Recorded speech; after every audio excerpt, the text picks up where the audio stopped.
Hey!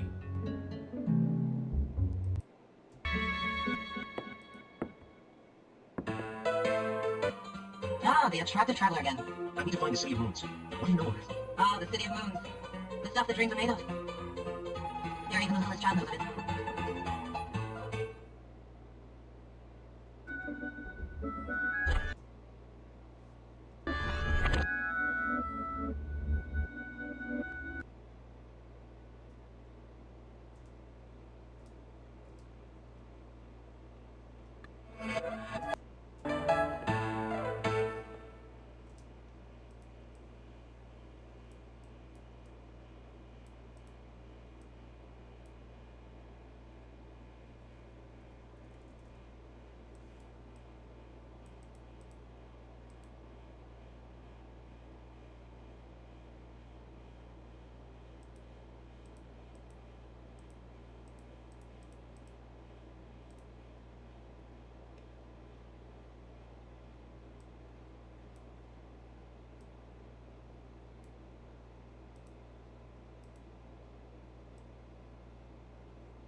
I need to find the City of Moons. What do you know of it? Ah, the City of Moons. The stuff that dreams are made of. Here, even the littlest child knows of it.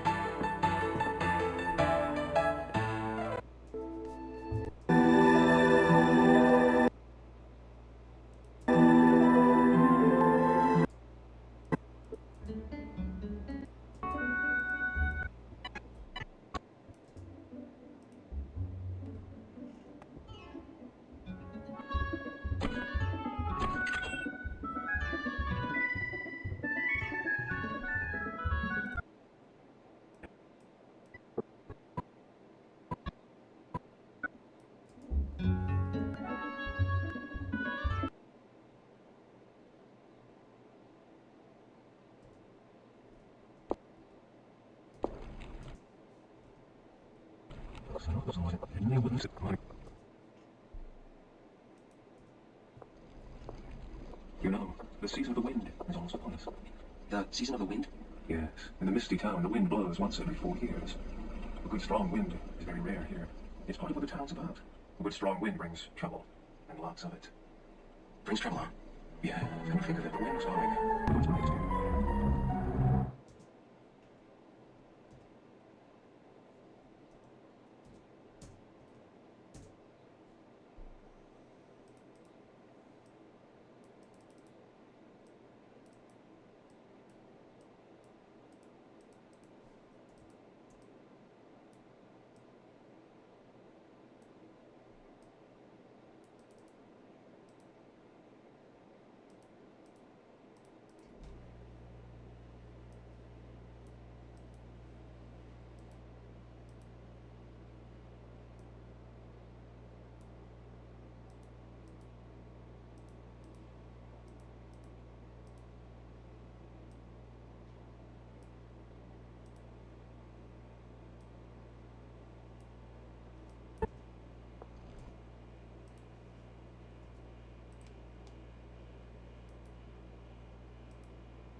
You know, the season of the wind is almost upon us.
makes me melancholy.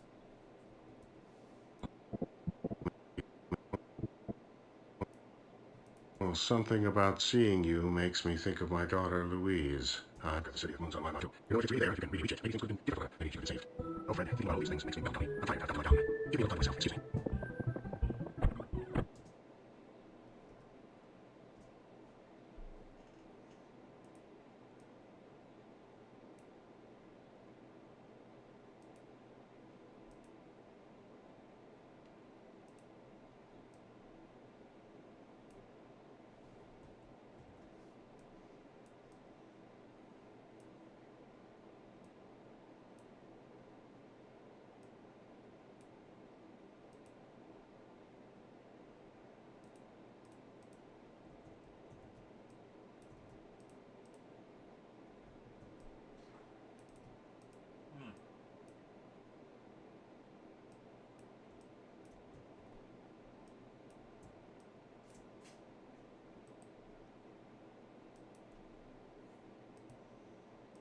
Oh, something about...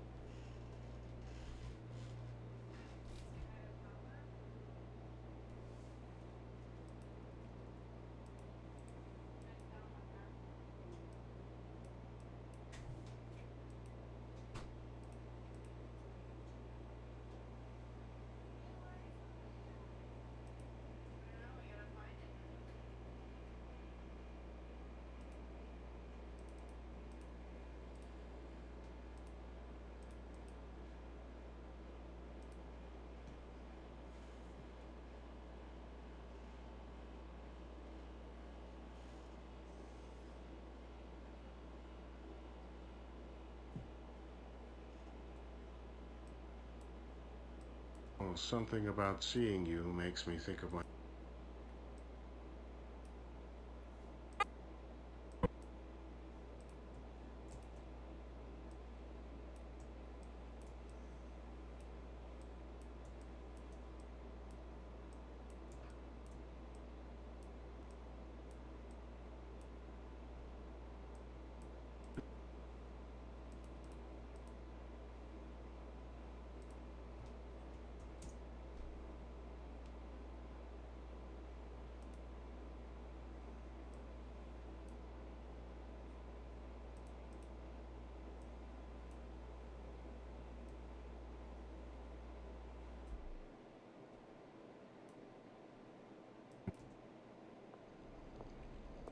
You know, the season of the wind is almost upon us. He's not coming up on the TV. Huh?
lonesome?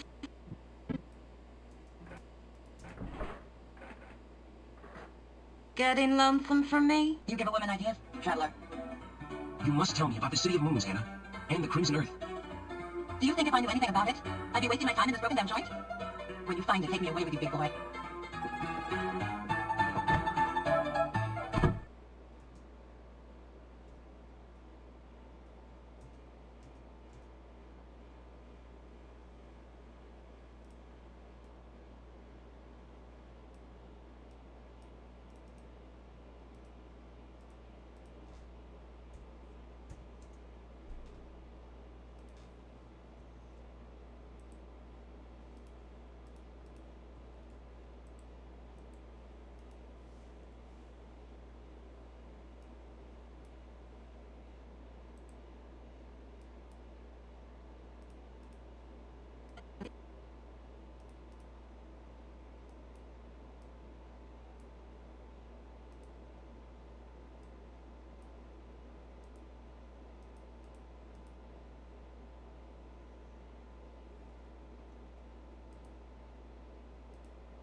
Painted by an artist who used to live in this town. That's his blood up on the canvas, overwhelming as in his many memories.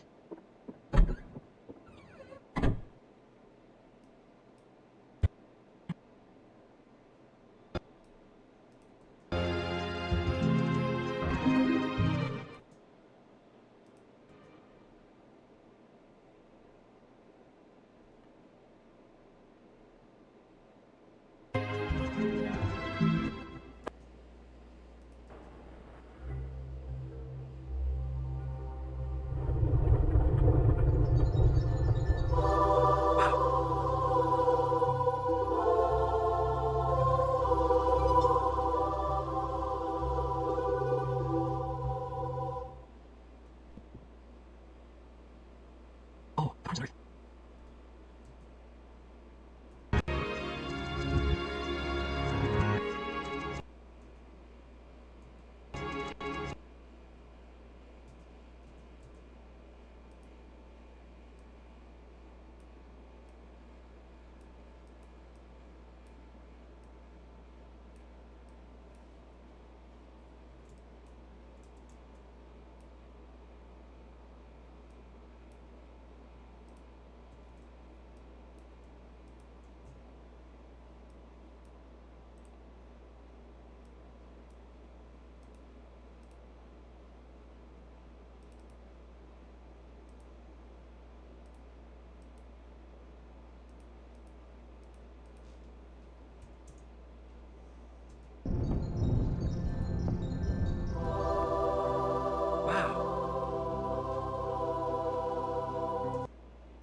You think you'll fare better out there than in here? Is that what you think? What do you think? I think it's all the same. What's that? It's what you were wishing for. It's the key to the cell, traveler. Anthony, who are you? Like I told you, I'm the regular.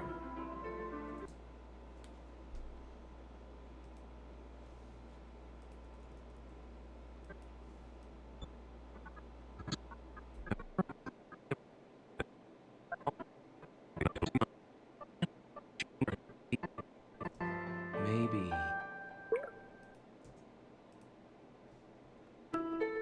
Where is my mind?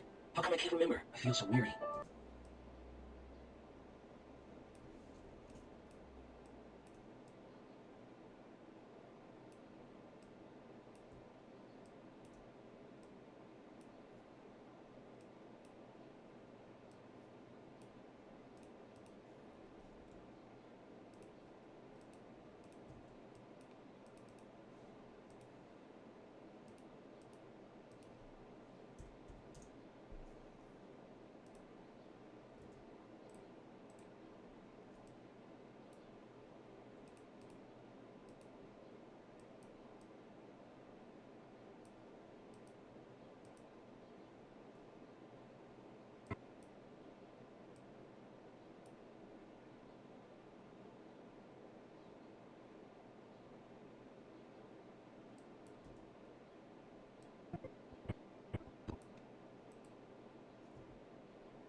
Hey, where's the young dude, huh?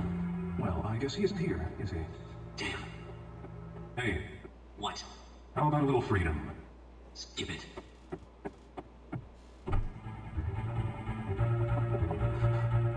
This town isn't that far. I'm getting the hell out of here.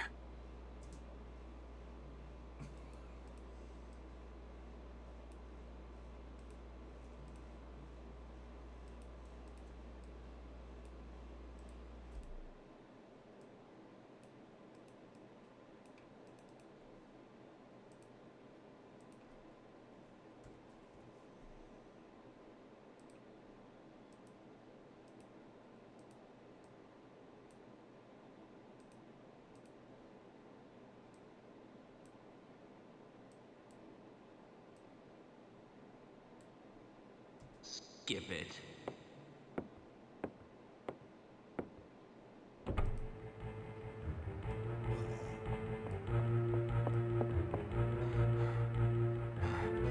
This town is a nut farm. I'm getting the hell out of here.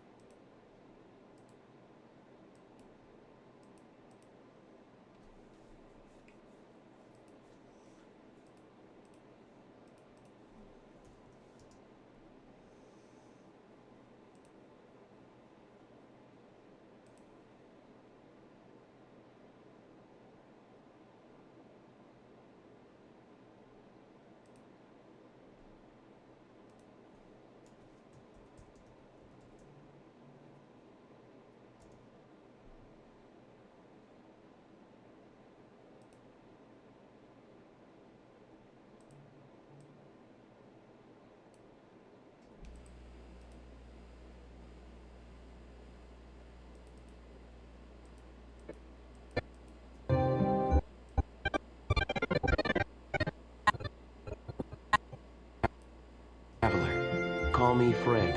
I'm Hannah, the inn is closed. Good luck, traveler.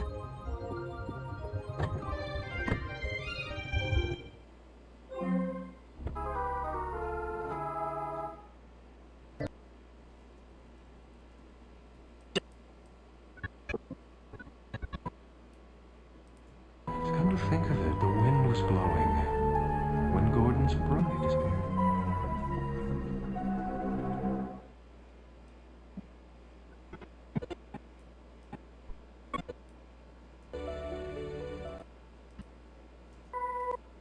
Little Meg said this perfume would protect me.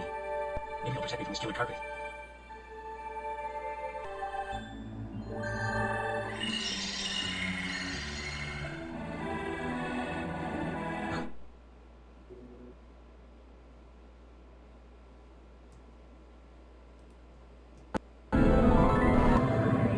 Oh, a butterfly.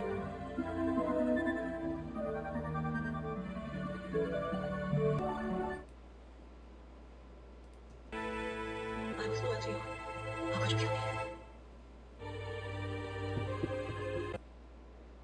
Who do you think you are? You have no past, no present or future. Unable to change a thing. There's something about this one against me. No! It's all over, Fred. Stop! Ray, Gwen, I'm ready to it. See my daughter, white spot. Ray! Bastard! I will kill you. You want to kill me? I will kill you. I don't care about the river. I don't remember. I care about the things you do. You do. It's a world against me. I'm always here to save the real world. Not one die. Oh no! I should have killed you!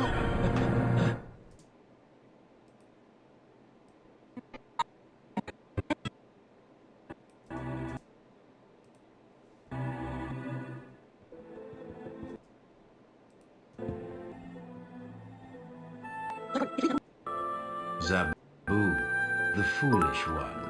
Aufschruf, who has...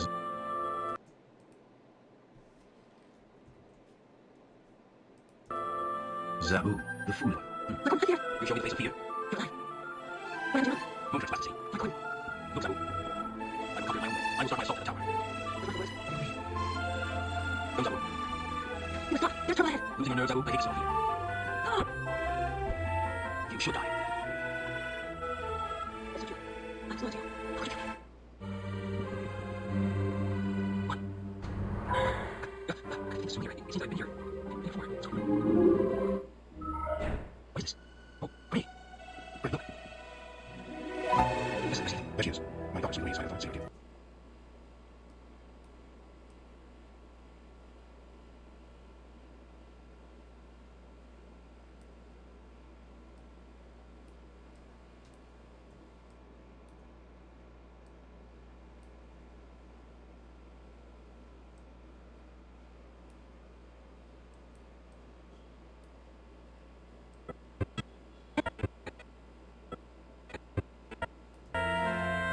You should die. I told you. I was loyal to you. How could you kill me?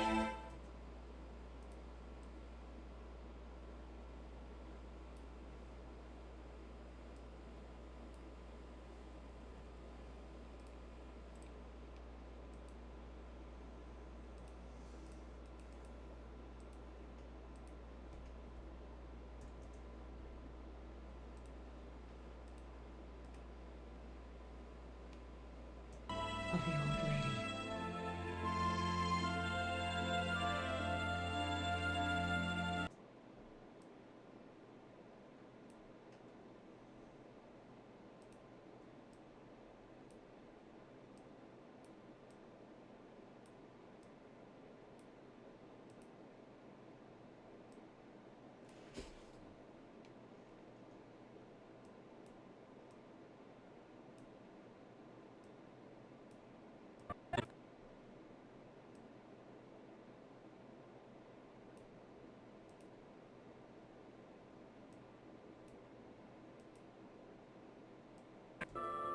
Zabu, the foolish one. Lord Gordon, I'm scared. Come, Zabu.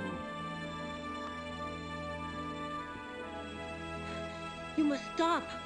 There is turmoil ahead. Losing your nerves, Abu? I hate the smell of fear.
Who do you think you are?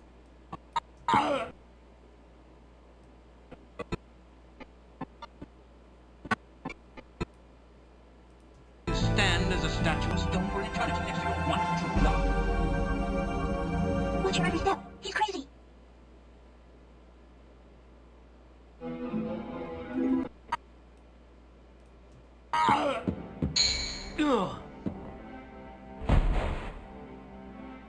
You think you can defeat me so easily? You know how it takes to beat someone like me. I will conquer all.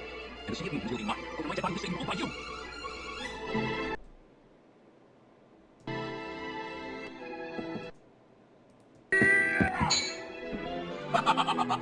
Who do you think you are?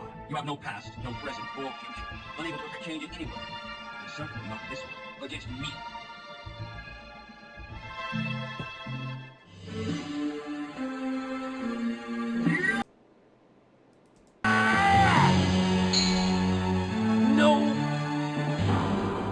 It's all over, Fred.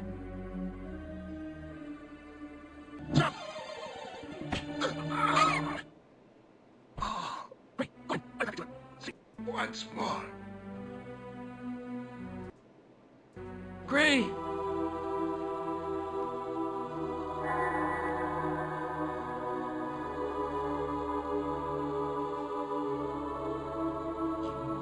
Bastard!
Hello there.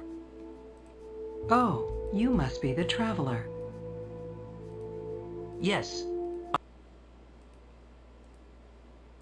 Well, something about seeing you makes me think of my daughter Louise. I've got the City of Moons on my mind, too. You know, if it's really there, if you can really reach it, maybe things could have been different for her. Maybe she could have been saved.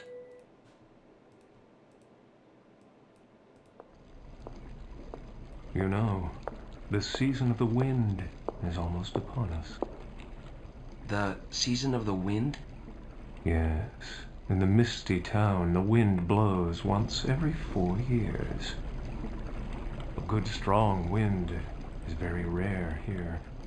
It's part of what the town's about. A good strong wind brings...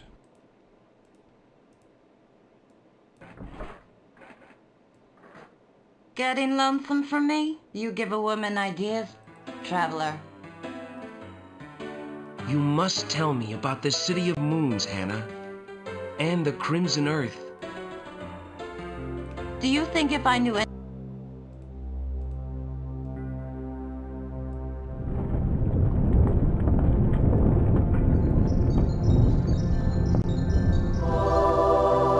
Wow.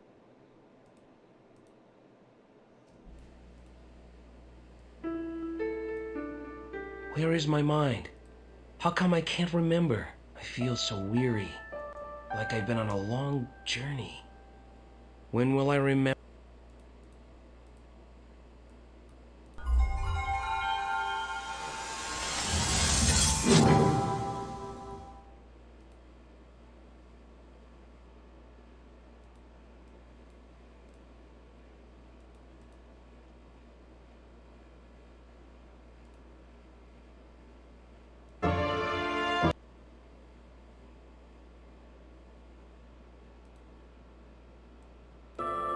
Zabu, the foolish one. Lord Gordon, I'm scared. You show me the face of fear? You're alive. What happened to your arm? Moontrick's blasted city. Lord Gordon. Zabu. No! It's all over, Fred.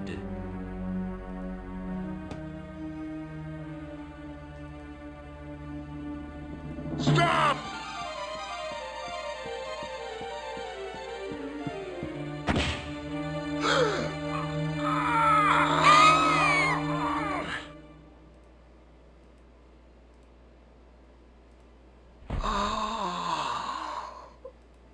Gray! Gordon! I am happy to have seen my daughter once more. Gray!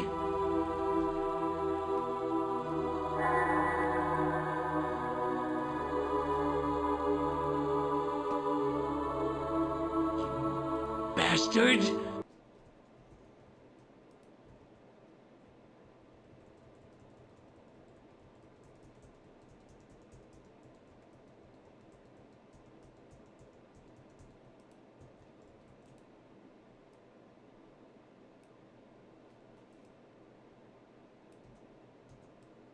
What?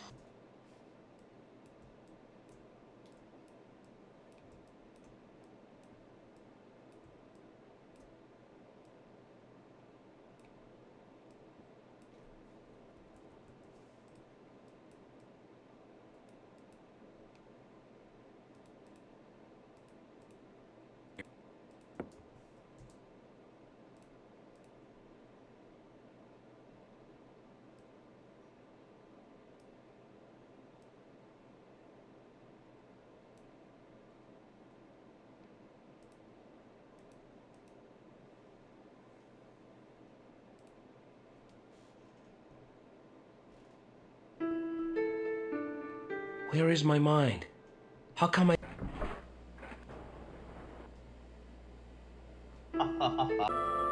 Zabu. No!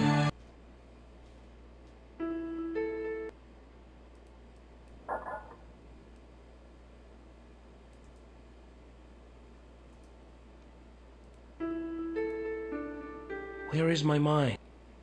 I can't... Someone will know me.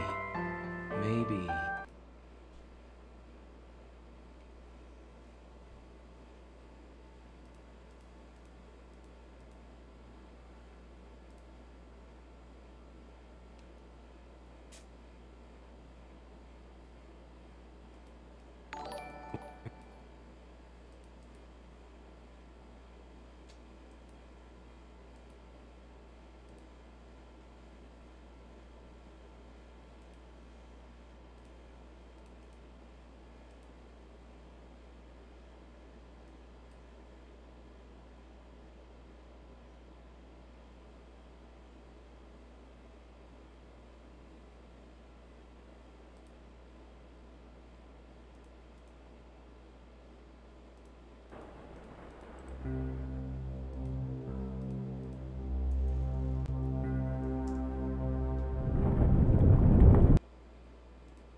where's the young dude, huh? Well, I guess he isn't here, is he? Damn. Hey, What? how about a little freedom? Skip it.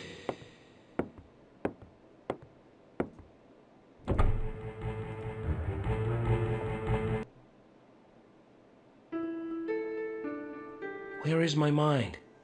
How come I can't remember? I feel so weary, like I've been on a long journey. When will I remember? Again. Maybe in this next city someone will know me. Maybe. Whoa. What?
Hello, welcome to EGI2 Stream 18. Sorry, I don't know how I managed to just completely biff this entire introduction and this whole evening, but everything has gone completely wrong. We can't get into the studio tonight. We can't. Allan is too sick to join us, and our guest canceled. So we're doing Stream 18 though, and we are going to be doing it live here. We're absolutely 100% going to attempt to do this as close to a EGI2 stream mainstream as possible. We're doing it from the hottest room in the nation, and we are going to be sweating through it. We're going to be taking our punishments for not doing a better job of preparing, for not doing a better job of having some backup plans. We just all of the files that I needed are in a different place. All of the people that work on the show are not going to be working on the show tonight, and so we are just going to try to have a good time. We've got a few surprises. We've got a few we've just got a lot of lessons to learn, and so I'm here with you all to learn those lessons and to please to beg your forgiveness. And hopefully I didn't do anything weird while the mic was still on, while the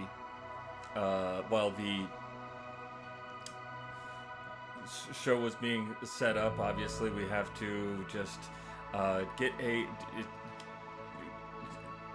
have to recreate a whole new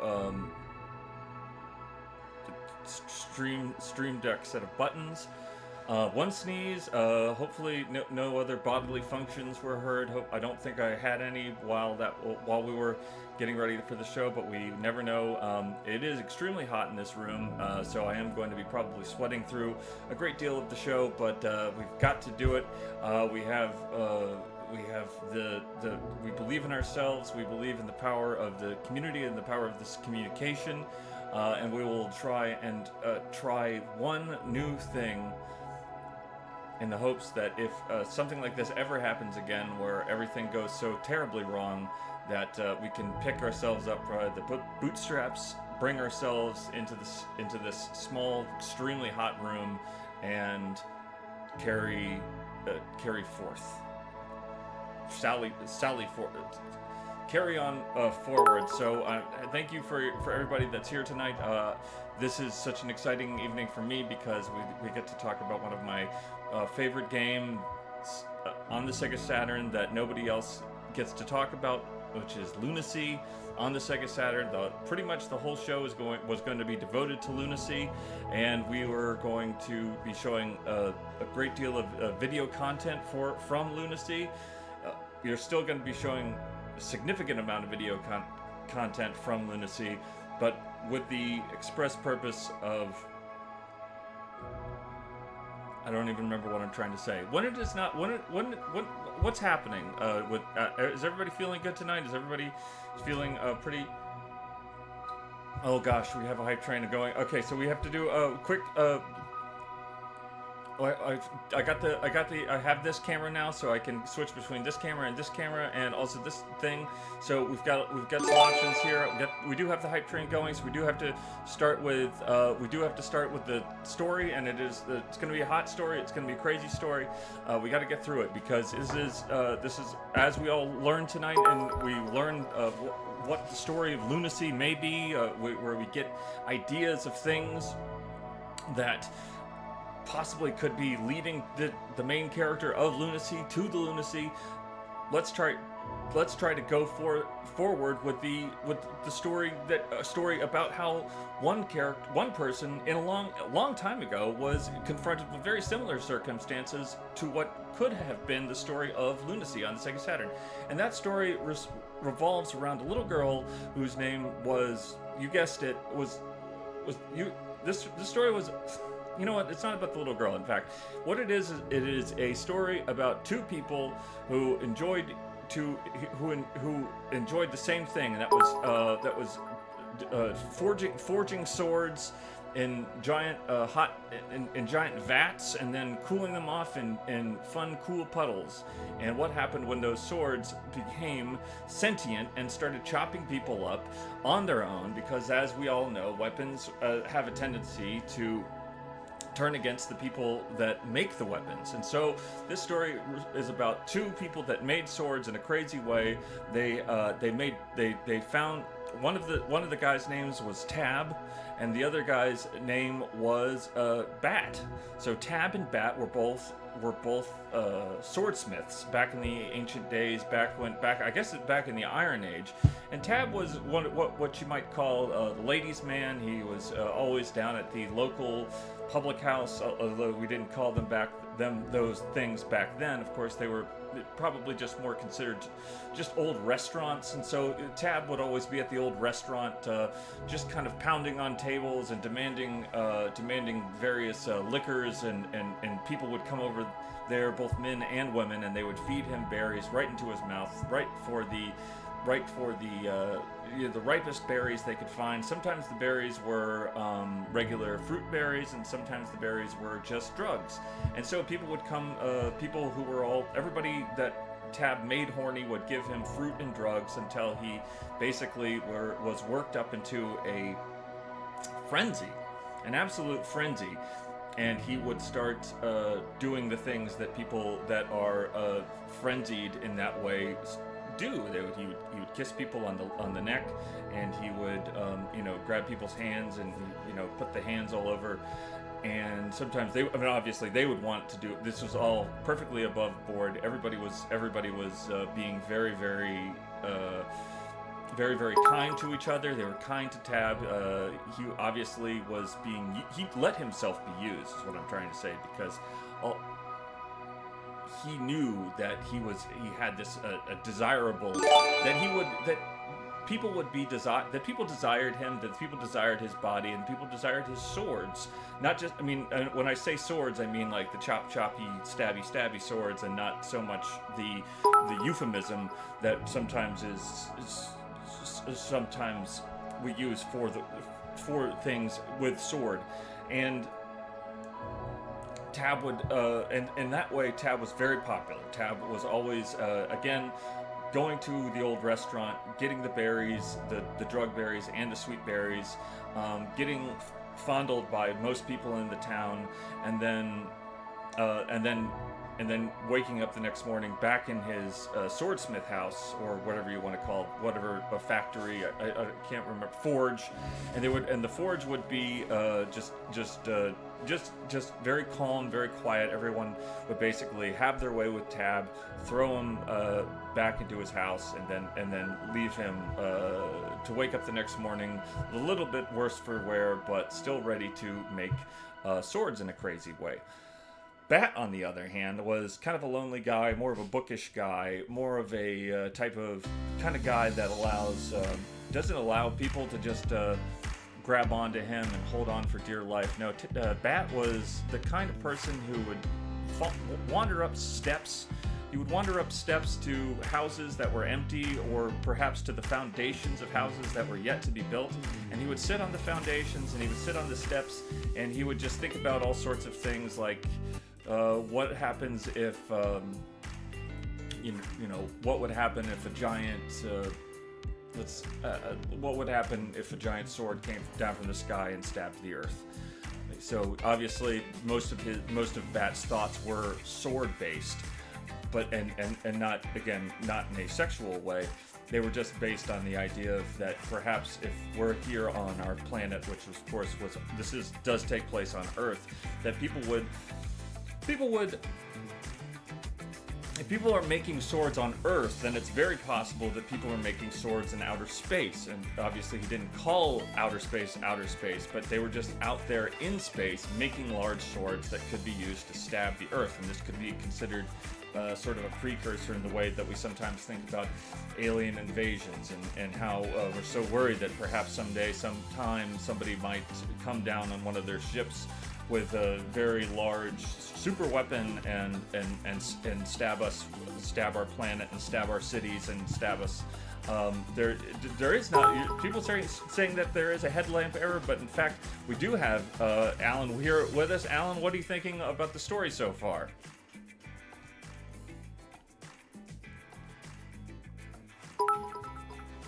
Thank you for that, Allan, and of course, we already got some eroticism into the show. We do have some sexual content that you have always encouraged me to get into, but we've already moved past the sexual person in the story, and now we're talking about the unsexual but more creative person of the story, because he doesn't spend so much time getting drugs and berries and being fondled by people in the town. He has a little bit more time to use his imagination to imagine what it would be like if a giant sharp blade peeled out of the clouds and sliced a big gutter in the ground. And maybe that would be a good thing, because honestly, this was in a previous time, before farming tools were widely used, before farming tools were widely accepted, and so they needed some way to, people would have, farmers would have issues growing enough crops because they couldn't dig deep enough, long enough ditches for people to plant lots of wheat or berries. Obviously, they ate a lot of berries in this town. I want to go back to, we should talk a little bit more about where these berries came from, because when you think about the history of human civilization, you can imagine that there was a sort of period of maybe 5 to 15,000 years where the human beings, the precursors of human beings, just wandered around on the face of the earth, just finding things and just kind of putting them in their mouths and chewing on them. And eventually, this particular the ancestors of this particular town had come to this forest, to this forest with some moderate amount of fields that could be turned into small farms. Obviously, they could have gotten, if we knew that there were bigger farms. If there were bigger farms, then there would be more food for people that was healthy, and not so much food that made people have sex or fondle tab.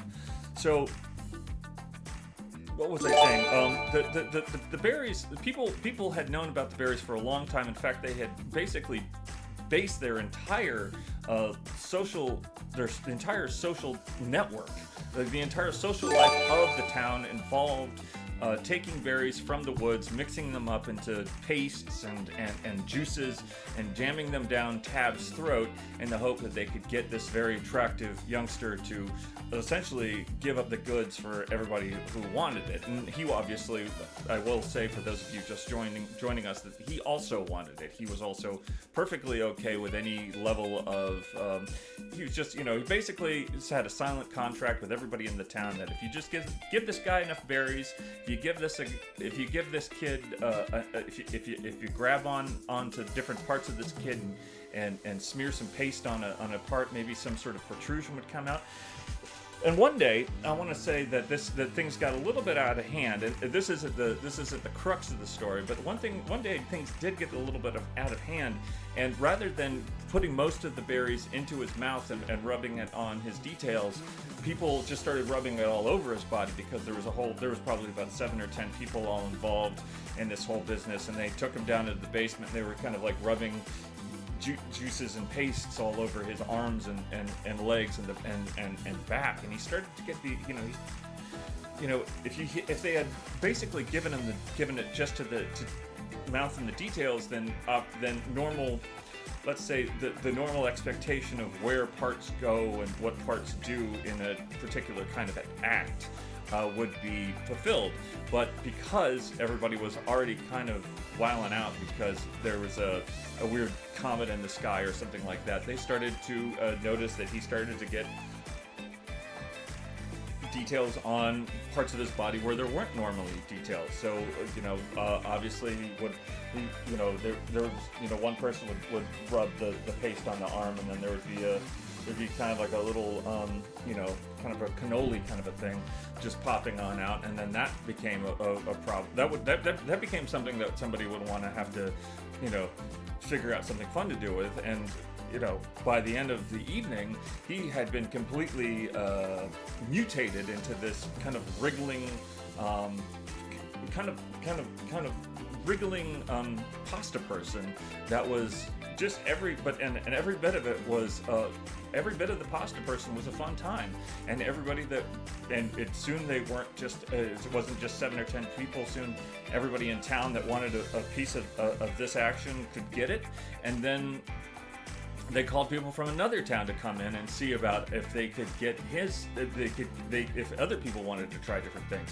And of course, the other people lived in another part of the sort of general environment.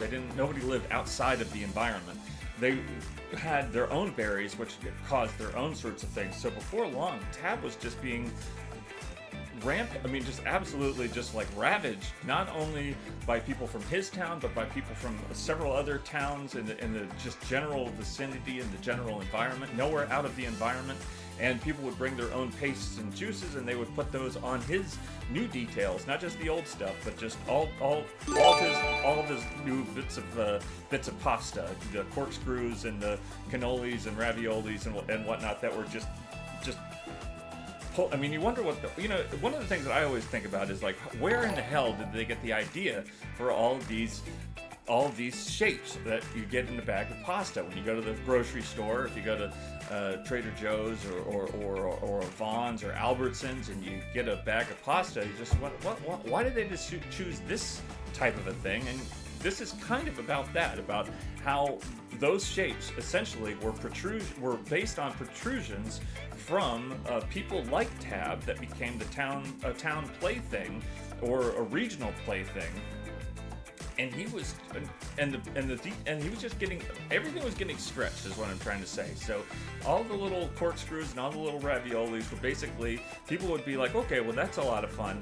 What if we just put a little bit more paste on this and just see if we could kind of pull it out a little bit longer, and then put a little paste, pull it out a little bit longer, and before you know, Tab's just this wild, just almost like what is it called when there's like a bunch of mushrooms and they're all kind of linked together underneath the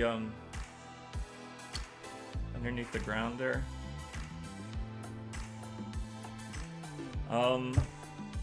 Anyway, well that's the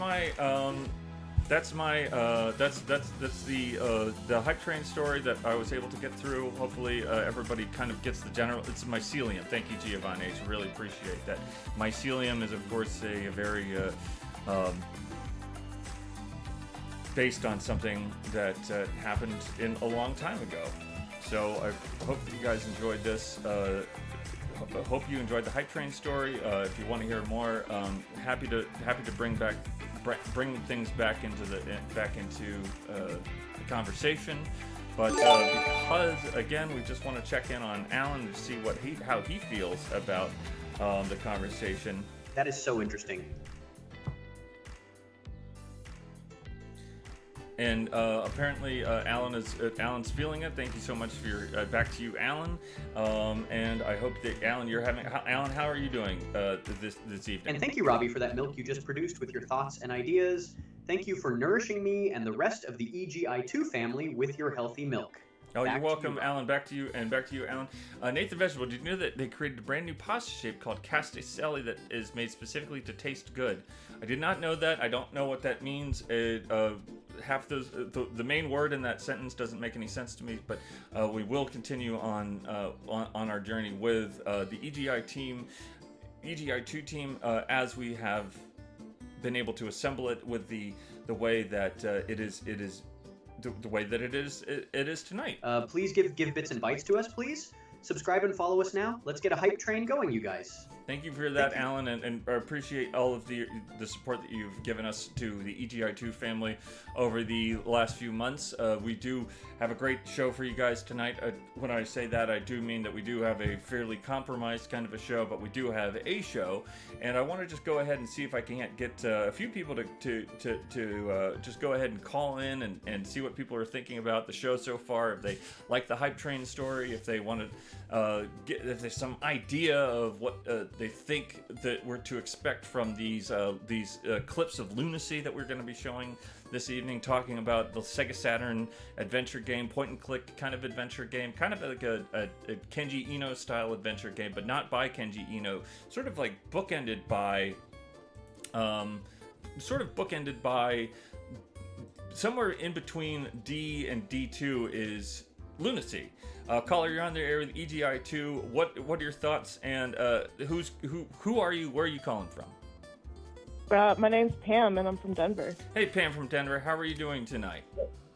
I'm good. How are you, Robbie? I'm doing all right. I'm feeling a little flustered. I'm a little embarrassed that I basically accidentally hit the start stream button before the show was fully set up, and it kind of threw me off a little bit. But I feel like we've got the hype train. We've got the story sort of set up. We've got Allan here ready for us, and we are having a good time. Yeah, I had a great time during this surprise pre-show that you didn't know you were providing for us. Well, honestly, sometimes it's important to see how the sausage is made and to see that there is work that does go. I don't just show up in the blink of an eye and throw everything together. But what's the story from Denver, and how are things in the Mile High City right now, and what have you been playing? Things are great. It was nice and warm today. I honestly haven't been playing much. Just that Farming Simulator 2022 that frustrates me to no end. You've been still playing the Farming Simulator game. Yeah, I don't. I also don't play a ton of games, so I only play every so often. Well, are you someone that's excited about this like Stardew Valley stuff that's been happening with the 1.6 update? I think if I played Stardew Valley, I would be very excited. Are you not? But you're playing Farming Simulator, which leads me to believe that you might enjoy something like Stardew Valley. Have you tried playing it, or is it something that's a little bit beyond the pale for you, and you're looking for the sort of the realism and maybe even less of the? I would say, are you somebody that's enjoying just the meditative aspect of Farming Simulator? I think I would like something with less realism, actually, because I'm always having to look up how to play Farming Simulator 22. I like simulator games, and someone on Reddit said it was a good simulator game, and I bought it, and then I realized it was super hard. But I could look into Stardew Valley for sure. I mean, I've heard lots of good things about it. I mean, I'm surprised everybody. I think everybody in chat is kind of on board with this idea of you trying out Stardew Valley, especially if you're enjoying just the simple farm aspect of it. Oh, wow. That's interesting to me. Keep talking, please. Say that again, Pam? Dude, is that the one where you can pick a spouse and everyone has thoughts and opinions about what person you pick to marry? Absolutely. It is. Okay. I've heard lots about that. But it's also something that you can play with a friend. You could play it with a family member. People can kind of drop in and out if you want to do the multiplayer stuff. But most of what you're doing, most of the fun is just from watching your farm grow and expand, and you can also raid dungeons. Wow, that sounds really exciting. Wait, what platform is it on? It's on pretty much everything. You could probably get it on your phone. Oh, okay. I can take it anywhere with me. You can take it anywhere with you, but I would suggest, I have it, Big Plague was saying I was obsessed with Stardew for like 200 hours and quit before marrying anyone, which is basically what I did too. I don't think I actually got around to actually forming a relationship, but I just created a fairly complicated and expansive farm, taking in as much money as I possibly could, selling as many products in town. Very excited to see how I can build on the successes that I've already had with these new updates coming in. I would suggest if you have a Switch, you play it on Switch, just because that's kind of a system that seems to be best built for something like Stardew Valley. Okay, I have a PlayStation 4. PlayStation 4 is also fine. Okay, great. I'll look into it for you guys, for the chat. I'll let you know what I think about it. Well, how many hours have you think you've put in? People are saying they've done 200 to 800 hours on Stardew Valley. How much do you think you've put into Farming Simulator? Oh, I guess I can check, can I? I haven't looked. It's probably, I guess, at least 100 hours. There's like AI workers you can have, so I kind of set a bunch of them up and let them do their own thing. And I will just, I don't know, dick around, drive around the map while they work for me. and so I waste a bunch of time on there. I actually, I just purchased a bunch of a bunch of these new train simulators that I'm excited to get around to. But I have been playing. I've been playing a lot of these Resident Evil games on Steam. So once I get through those, I want to dive into these train simulators because I own a ton of them at this point because they keep getting into these bundles that I pick up, and I never quite get into them for long enough for me to really feel like I can stream confidently that people are going to be able to watch a enjoyable playthrough. Robbie, I think we'll watch you do anything. I mean, honestly, I want to. If I feel like the train thing. It's. I'm such a train nut on top of the gaming. On top of the train gaming, that there's a deep respect that I want to be able to show the process of sending a train down the line from one station to the next. That makes sense. I've recognized your love of trains over the years. Do you like trains? Trains seem cool. I guess I'm not a particular fan, but I respect the love you have for them. I mean, Denver's a train town. I mean, you guys have a pretty decent public transportation rail network. Yeah, you're right. That's why downtown does that weird diagonal shift, and it's separate from the rest of the city. That's parallel. I myself, I have ridden on the various forms of transit in Denver on many occasions, and always have a good time. I think it's even if you don't take it for work or regular commuting, I think it's a decent way to see the city. Yeah, I like the light rail. I take it when I can. And then you get those trains that go up into the mountains during the winter time. You get the Winter Park Express, I think they're called. Yeah, I haven't gotten to do that yet, but it always sounded really cool. Well, thank you for your call, Pam, and I appreciate. I hope that you do check out Stardew Valley. I think that I'll be sure to. I think that you're really gonna enjoy it. You could probably get it for as low as $14.99. It goes on sale pretty regularly, and then these big updates that they've been putting out for the last few, pretty much ever since it launched, have made the game just that much more expansive and that much more of a great value. Sounds like a steal. Well, it's a purchase. You're right. It is a purchase. All right. Thank you, Pam. Good luck to you, and God bless You the too. great state of Colorado. Thanks. Bye. Bye. EGI2 is taking calls right now. Anybody that feels like calling can call in and talk about trains. We can talk about trains. We can talk about Stardew. We can talk about anything. Allan, what do you think about what Pam was saying about what Pam was saying about Stardew Valley? Obviously, set people off in the chat, made people excited to see more Stardew Valley, perhaps in their lives, perhaps excited to experience the 1.6 update that is coming at some point to the Nintendo Switch in the next few weeks. Hello, caller, you're on the air with EGI2's Stream 18. Who are you? Where are you calling from? How are you feeling? Hi, I'm Sam. I'm calling from LA, and Hi, Sam. I'm kind of hungry. You're hungry? Yeah. What are you gonna get? Well, I can't get anything. I'm poor, but I gotta make something. You gotta make something. What do you got in the house? You know that thing where like you have stuff in the pantry, but it's like not what you want? Yes. In fact, I had an experience earlier today. I was running around scrambling, finishing up work for one job before I started getting the stuff ready for this evening, before everything went haywire, and my blood sugar had dropped considerably. Yeah, you gotta be careful. And rather than trying to make myself something healthy to a healthy meal, perhaps something with bread and cheese and avocados, I just ate 3 marshmallows. You know what has helped me, because I get in that predicament a lot where I need to eat because of the blood sugar? Those pre-made tuna salad cans that are shelf-stable. I used to eat a lot more tuna salad. Maybe I should get back into it. You know what? I had a game changer recently with tuna salad. I mix 1 can of tuna salad that's tuna in oil, like a fancy one, with a regular can. It's like 4 stars. It's crazy. Oh my gosh. The only thing I wish about tuna is that I never like.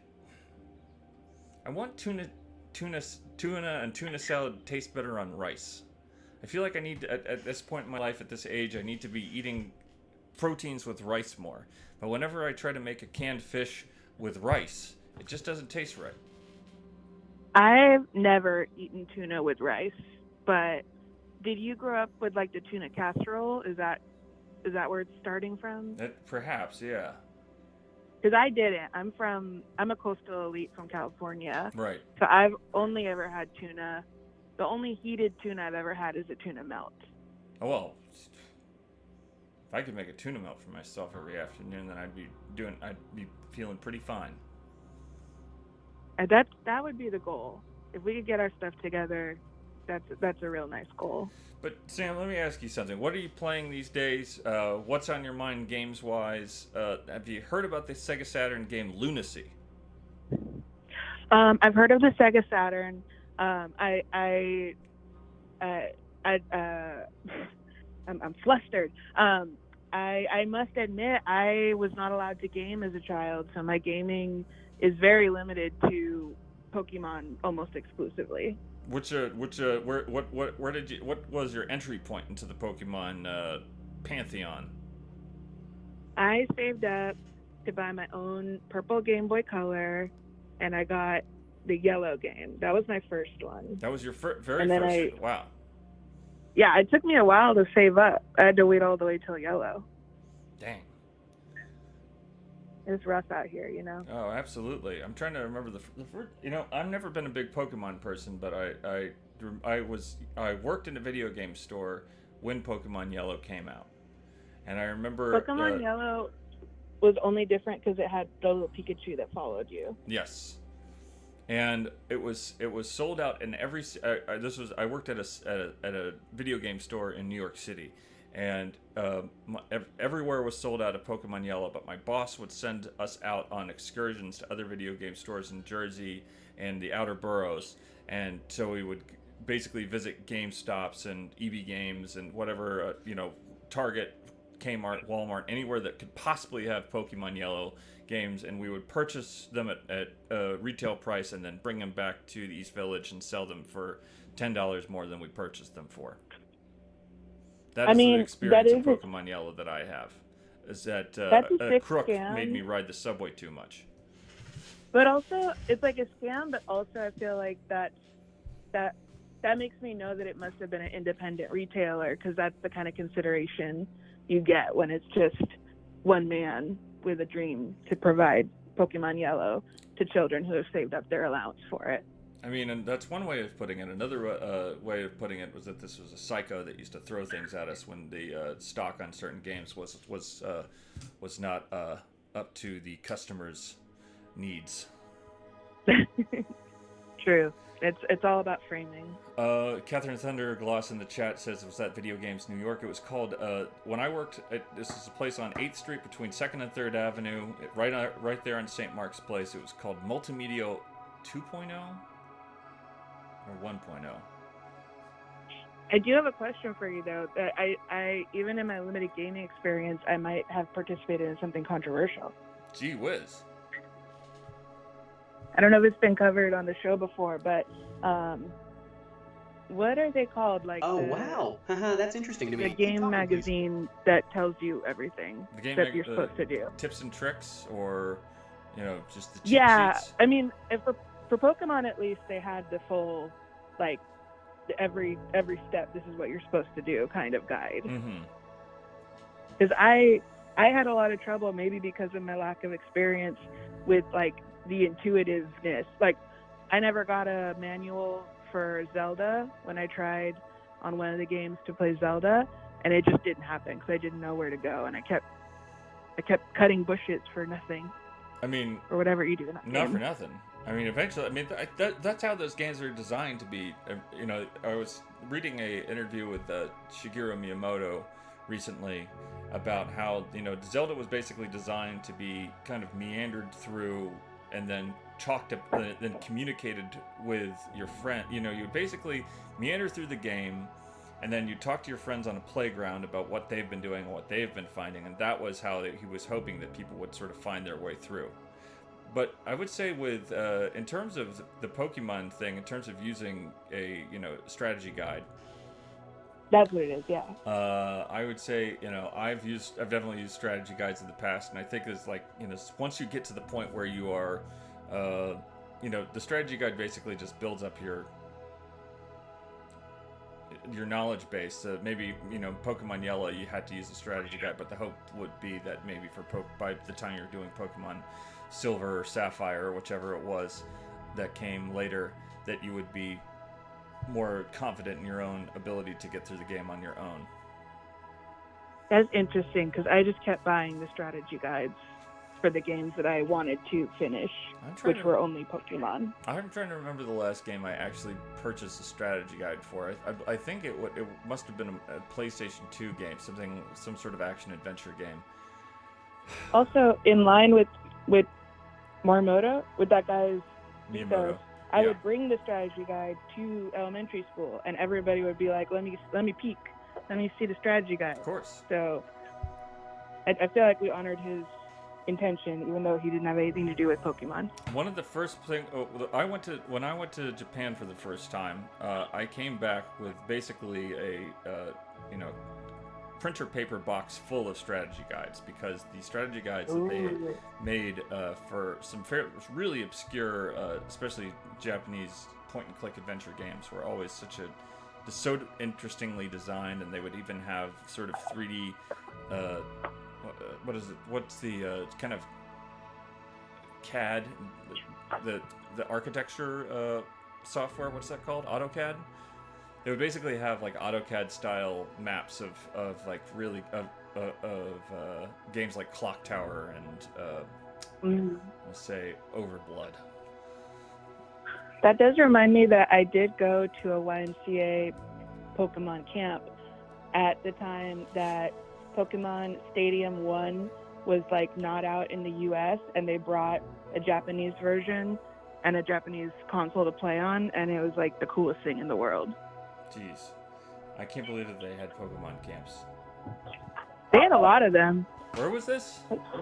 This is in California? Yeah, this is that coastal elite childhood. Yeah, I mean, I think if they had video game camp, I mean, I remember kids doing Street Fighter tournaments down in Orlando, but that was about the closest that it ever came to that. Well, did you ever, I mean, this is again, everything in my reference is Pokemon, but I don't know if this applies to other games. Like, you know how Pokemon had the tiny figures? Yes. Like there was the card game, there was also figures. My elementary school was big on the figures and trading them and like fighting them in our imaginations. And I just wonder if that was a Pokemon specific thing, or if there's other IRL analogs to some of these other games that I am not aware of. That's a great question. That's really interesting. I mean, I obviously remember the trading cards from, you know, when kids first started playing it in New York, but I don't recall ever seeing people kind of scrambling for miniatures in that way. I mean, Games Workshop being the only time I really ever saw people in the gaming world really go nuts for figurines. Yeah, I feel like these were like their own thing, because figurines, I always think of like, well, again, limited knowledge, but like anime figurines, whereas these little guys were like more durable and you could trade them. And I've actually, I'll admit it, in the anonymity of this call, I've never played the trading card game. I haven't either. Yeah. You know. It's lame. It's catchy all the way. I feel the same way about the Pokemon trading card game that I do about Magic the Gathering, which is that I just know that once Magic got its hooks in me, I spent so much bloody money on those packets and doing drafts, and it just was an endless money sink. Not to say that video games aren't that as well, but I feel like video games there's a greater on and off switch, I suppose, and also the fact that you can go back and play older games by yourself as opposed to trying to meet up with people who may have just purchased a newer set. Yes. Okay. I don't want to take up all your time, but that does lead me to one last question. I've been talking to my friends recently about how I feel that D&D has become a little bit more mainstream as far as like in the weirdo world, all of us, it's like more mainstream, but Magic is still like relegated to like, oh, that's like an ultra nerd. What are your thoughts? Do you agree or disagree? I basically I would say I agree, but and because Magic the Gathering because the collectability of Magic the Gathering cards is its own sort of separate, almost its own. Oh, like Magic is like Pokemon cards, like that? Yes. Oh, I didn't know. Yeah, I would say that like because D&D can basically just be played with like a source book and some dice and some character sheets. That's a pretty easy entry. Obviously, you need a good dungeon master more than anything else, but as long as that person is well equipped and confident in their own storytelling abilities, then you're in good hands. Whereas Magic the Gathering or Pokemon card trading or whatever I don't know what I can't remember off the top of my head what the other big trading card games are. Yu-Gi-Oh? Do people still play Yu-Gi-Oh? Or anyway, those require a greater buy-in, and that also if you're playing with other players who have basically more cards and a greater ability to purchase more cards, then they are more likely going to have better outcomes in one-to-one matches than you are. And with D&D, you're just basically working together as a group, and not really requiring. That doesn't really require a ton of extra purchasing. Wow, thank you. I really learned a lot. I had no idea. Now I can really understand those two mentalities a bit more. Well, thank you for your call, Sam, and I hope that you find a decent thing to eat besides 3 marshmallows. Yes, I will try. Thank you. Have a good night. You too. Well, that was wonderful. Let's take a couple more calls if people are up for it. I mean, that was a good conversation and really just made me think a lot about how I used to spend so much time thinking about how many cards I could basically purchase with the meager amount of money that I would have left over after rent and food when I was still living in Baltimore. And whenever somebody got a better pull from a new package of cards than me, it felt like such a stab in the back. Caller, you're on the air with EGI2 stream. It is stream 8. We're still calling this stream 18, even though it's pretty different from what the normal streams are. But you're on the air. Who are you? Where are you calling from? Hi, my name is Benny, and I'm originally from Halifax, but I'm in LA right now on vacation. Oh, how are you doing? How's your vacation so far? My vacation is great. I came down to see my boyfriends because they live down here, and usually I can't call because I live all the way in Canada, so I'm using my boyfriend's phone to call right now. But it's been doing great. Well, thank you for doing that. And so how long are you in Los Angeles for? I'm gonna be in Los Angeles until June 3rd. Oh wow, so pretty long, a long trip. Yeah. That sounds great. Hopefully you're having a good time and you get to stay around a little bit longer for when things start to actually warm up. It's been such a weird spring so far. Yeah, it's been like the spring here for me seems like it almost is kind of like the summer for me because in Canada it's like really rainy, and it actually was like snowing in March a little while ago. So I'm very happy. In Halifax? Yeah, it was snowing in March. It's funny, I always think that Halifax is one of those towns that doesn't get a lot of snow because of its proximity to the ocean. I would say it doesn't snow like a whole lot, especially because like of the climate change and things like that, but we still do definitely get it. I want to say that when I went to I think it was in Halifax, I went to some town north of Halifax on the coast, and I saw icebergs for the first time. This was back in, I want to say back in 2008, and I still have pictures of those things. Such an exciting thing to see. That's cool. I don't think I ever seen that personally. When did you go and see that? I mean, this was, I want to say it was 2008. I was, on tour with some folks, and we just were in the eastern seaboard of Canada for a couple of weeks, and there was some sort of thing happening where there was like a breakup of like a larger iceberg, and it created all these smaller icebergs that were just like traveling rather quickly south, so they hadn't melted by the time they got near Halifax. I do know around that time we were especially getting more snow than we are now, because I think I'm 24 now, so back then I would have only been 8, and okay. I don't know if, I think a few years prior, Hurricane Juan or White Juan happened, which is like a huge snowstorm that like basically like covered all of our doors, and we all got snowed inside. So It does happen. It's called White Juan? It was called White Juan. Oh, White Lawn. Yeah.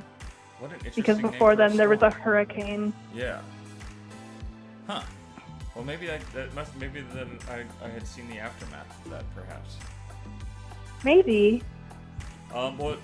But Jenny, you're here in town. You're calling in. What's on your mind? What stuff have you guys been playing? Have you been playing games? Or are you just more enjoying the city with your boyfriend and trying to kind of get some of the creak out of your bones from that Halifax winter? Actually, I was playing a couple games earlier. My boyfriend likes video games a lot. A little earlier, like a couple days ago, I just started playing Resident Evil 2, like the remake of it. How do you like it so far? It seems good. I'm not super used to Resident Evil games because I grew up on Silent Hill games, so I'm kind of like figuring out the differences between them, but I love, like survival horrors with puzzles, so Yeah. I'm definitely enjoying it so far. I had been playing Resident Evil 3 Remake a lot because I wanted to get a S score, and then I did get the S score eventually, and it made me want to go back and play the Resident Evil 2 remake, but then I realized that the way that the New Game Plus that works in Resident Evil 2 Remake is not the same as it is in some of the other recent remakes, and I got really discouraged because you can't carry your inventory over to your next game.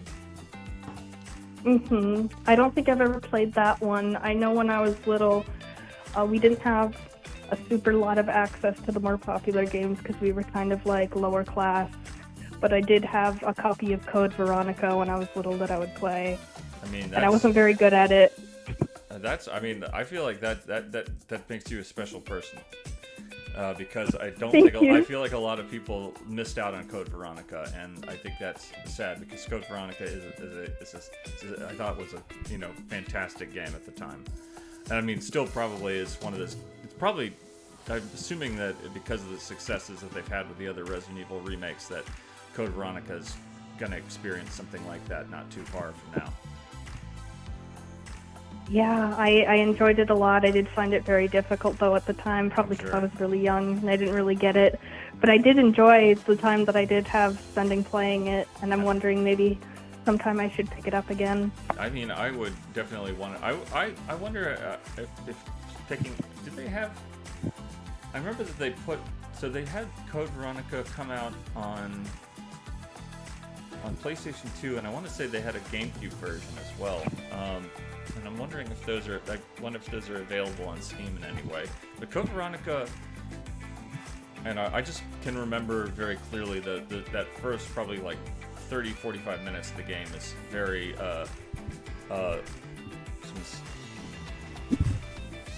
someone's saying I need to speak louder.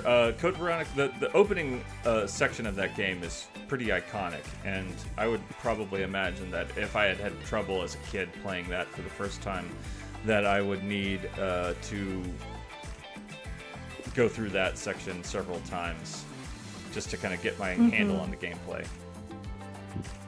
I never thought about looking for it online, actually. That's a pretty good recommendation. I still, to this day, have a PS2, like, I only have a couple game consoles because I'm still, like, I don't have a lot of money to spend on that sort of stuff, but I have a PS2, and I was like, it would be so cool if I could get the original copy again. So you were playing it you were playing the PlayStation 2 version? Yes, I've had a PlayStation 2 ever since I was little. People are saying, is PS2 still polygons? What is it? Naked Comedy saying, PS2 still polygons. Not sure what that means. Well, what do you? So you're playing the Resident Evil 2 remake. What do you think? You're enjoying it so far. Are you gonna try to play through it again once you finish it, or are you gonna go on to something else? Usually, I find I get, unless a game like has a lot of like replay value. When it's more story driven, I usually only play it the one time, maybe a couple other times if I like really enjoy it. But I feel like once I'm done with number 2, I'll probably go on to the next one. I really want to be able to play Resident Evil 7 eventually because I really like the aesthetics of it. Yeah, I've been playing Resident Evil 8 on the stream recently, and I've very much been enjoying it. 7 takes itself, I would say, is probably a better game overall, and has a more consistent tone and feels just more considered overall. But 8 is just a pretty great time. I mean, if you're used to playing Silent Hill games, if that's been kind of your baseline of like what a good survival horror game is, if that's like your comfort level, then 7 and 8 or rather 8 is much more, I would say, action heavy.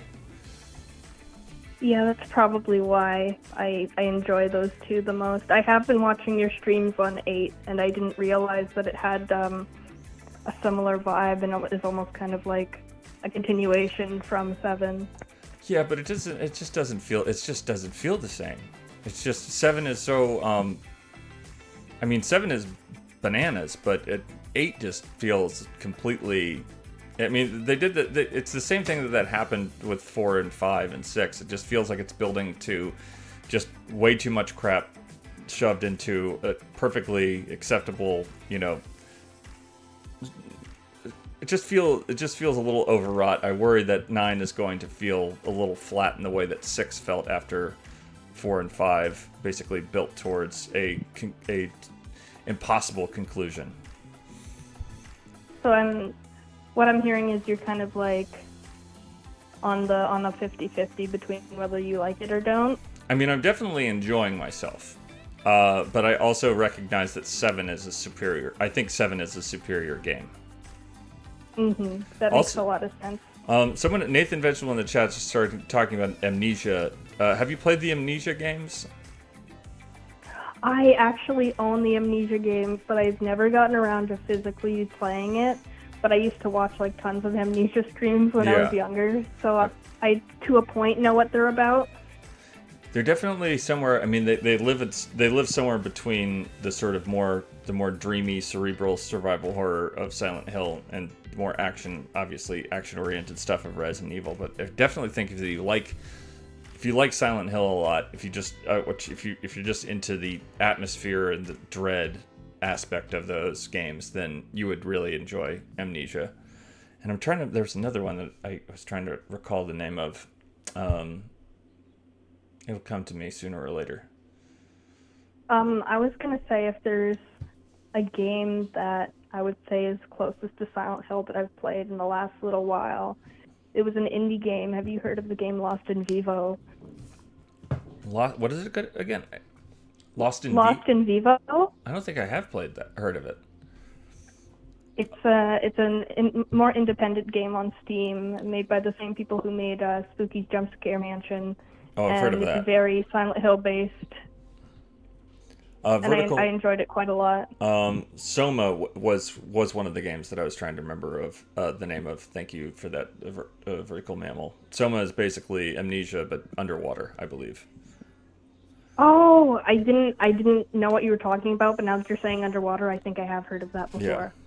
Very, very, very enjoyable. I mean, it's just tough. There's so many. I mean, you can always go back into the sort of survival horror catalog of PlayStation 2, especially PlayStation 2, with games like Rule of Rose and Haunting Ground and Clock Tower 3, Kuon, Siren, etc. Those are all pretty, the Fatal Frame games.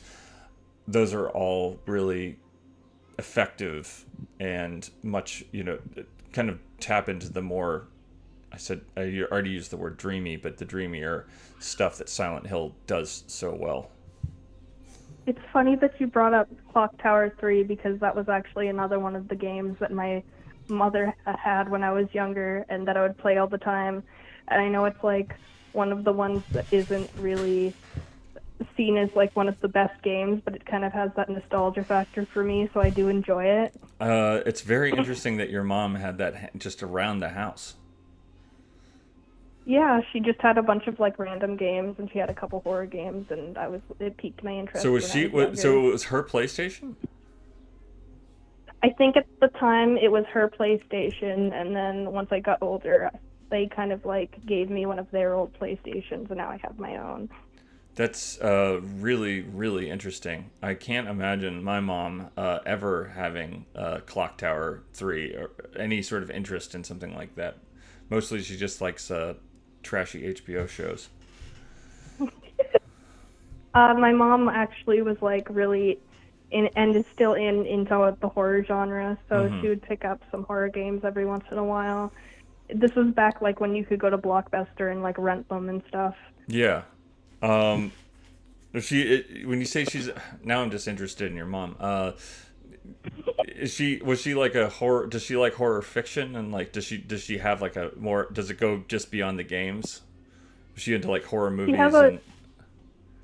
She used to have a big like horror movie DVD collection, and that's actually probably another reason why I got so into horror is because when I was little I used to like steal her DVDs and watch them in my room. That's really cute and just also hopefully it wasn't too scary. No, I think it was fine. I look upon it with good memories mostly. I've just been reading this horror writer in the last couple weeks that has really been kind of freaking me out. Not freaking me out, but stressing me out. Stressing me out is the better term. This guy named Thomas Ligotti. I've never heard of him. All I can say is that if you can imagine, do you read horror stuff too? I've been getting more into trying to read more books. So I mean, have you read like any Lovecraft stuff or anything like anything along those lines? I used to own a couple Lovecraft books, and I can't remember exactly the specific stories I read, but I definitely have read a couple. All I can say is that if Lovecraft had grown up in like suburban Detroit in the 1960s, he probably would have ended up writing like Thomas Ligotti. That's really interesting, and I should like write that down because despite like everything about Lovecraft, I do and really enjoy the stories that I've read. It's so strange. There's such a strange connection between the two. I mean, it mostly is just down to like OCD levels of adverbs and syntax, but it's really some really special stories in his oeuvre, and he's still living, which is pretty interesting. What did you say the name was again? It's Thomas Ligotti. I put it in the chat as well. But the best I'm gonna just type in this. There's a collection. There's like a Penguins collection. I think it's called Songs of the Dead Dreamer, and that's what I've been mostly digging into. I was actually planning on going to a Barnes and Noble like soon, so I'll try and see if any of his books are there. If you can find Thomas Ligotti at a bookstore, I would definitely pick it up. The other collection I'm gonna put it's called Teatro Grotesco. Okay. I just remembered all of these are pre-recorded, so I can just look at it later if I forget. Visk is saying don't get it from Barnes & Noble, that they fired him. Oh? Oh. Well, that's too bad. Sorry to hear about that. Mm-hmm. But there's tons of, LA is actually, if you end up going downtown to some place like the Last Bookstore, or if you or Skylight Books in Los Feliz, or any, we have a good deal of good independent bookstores, and I'm guessing a few of them will probably have Legati on the bookshelf. Yeah, I'll definitely look into that. I like more independent stores anyway, so Yeah. I don't know why I didn't think if of you're that here, before. honestly, this is a community. This is a, what do you call this? It's a community alert. You can just have if they don't have it on the shelf and you're here till June, just ask at the bookstore if they can order it for you. That's so true. You're so right. I'm I not- always forget about stuff like that. And also the library, of course. Yes, and library. I actually just Thank you so much for the book recommendation. No problem, Jenny. I'm sorry to keep you on the phone for so long, but I felt like you had some interesting things to talk about, and I really was. If you ever talk to your mom about this conversation, mention Thomas Legati. I'd like to know if she's read his stuff. I definitely will. I really enjoyed the conversation we've had. All right. Well, have a good rest of your trip. You too. Thank you. Bye bye. Okay, well, let's go ahead and check out Lunacy.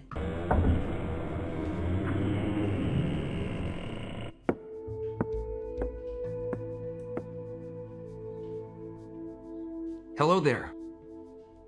Oh, you must be the traveler. Yes, I am Fred the Traveler. Hi, Fred. My name is Rose. This here is little Hal. Cool! A real traveler, Mom. I'm gonna be a traveler one day. Perhaps one day you will, Hal. But right now, we're here to serve Lord Gordon. Okay, let's get today's flowers ready. Lord Gordon likes fresh flowers in the mansion. Nice meeting you, Fred.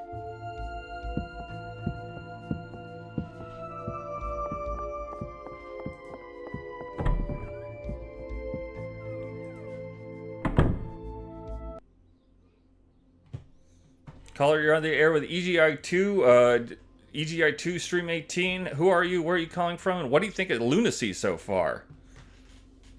This is Cody from Florida. Cody from Florida. Wonderful to hear you. I'm hearing myself in your, perhaps from your speaker. Yeah, that should be fixed. Cody from Florida, lovely to hear your voice. What's the good news from that terrible, awful place? Although I will say, we were talking about Thomas Legati earlier, and I believe that he actually once he left Detroit, he actually moved to Florida, but I'm not exactly sure where. But perfect good place to kind of stew and come up with some more kind of awful modern gothic tales of chiller tales. Chiller tales? Cody? Was more spookier tales? Well, they're not.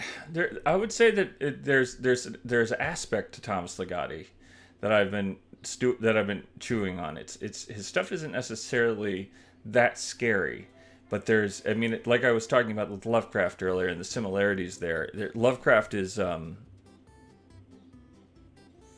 it's not so much about what he's saying than it is about the way he's saying it. Is there are there monstrosities? Are we talking about body horror, or what are we?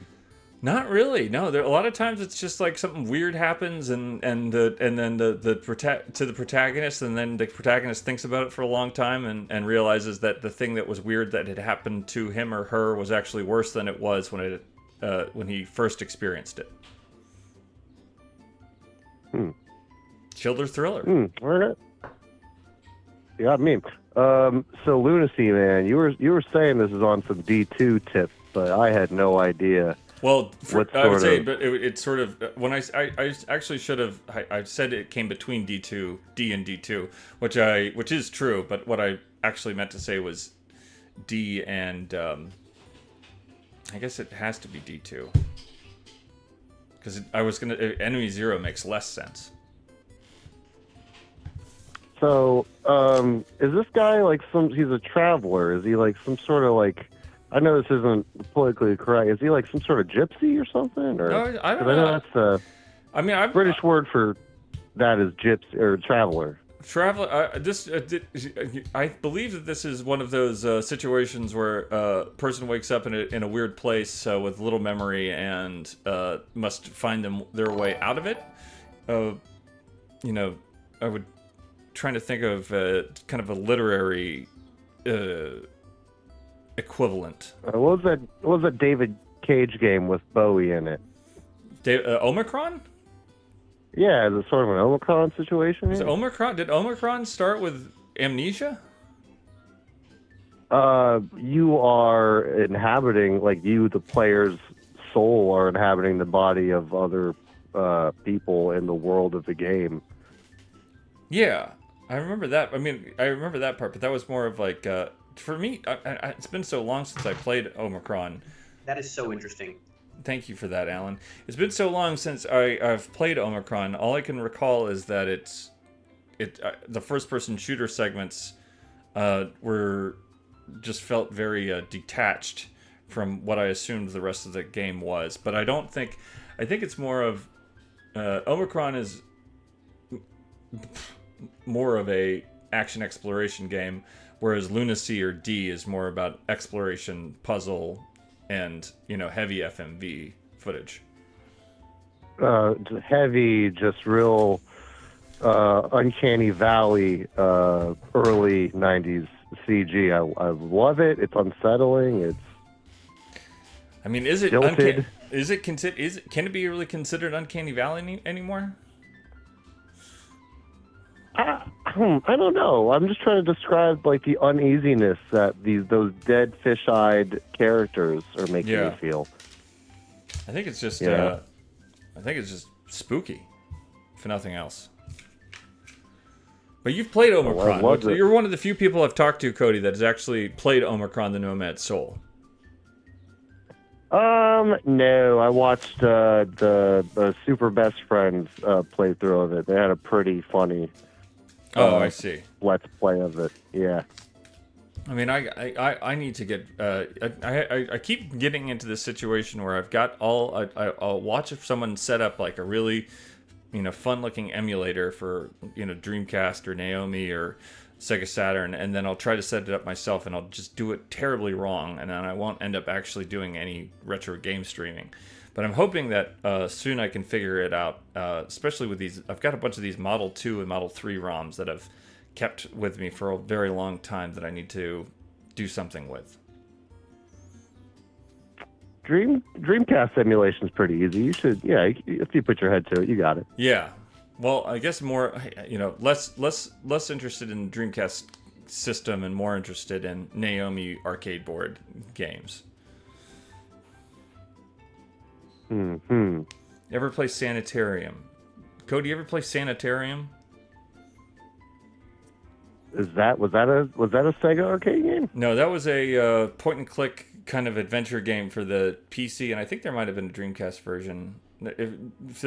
I know there was a Dreamcast version planned. It's possible that there's like one of those kind of like 85% completed ports, like Half-Life or what was the other one on the Dreamcast that was almost completed and then they just kind of like dropped it.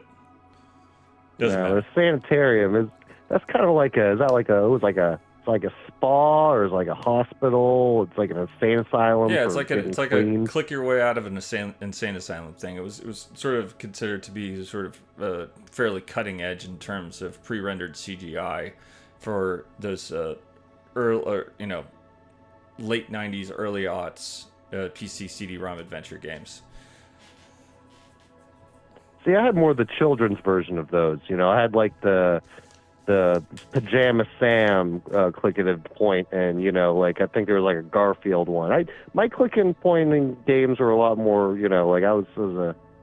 would get them out of the Scholastic book sale pages, Yeah, Pajama Sam.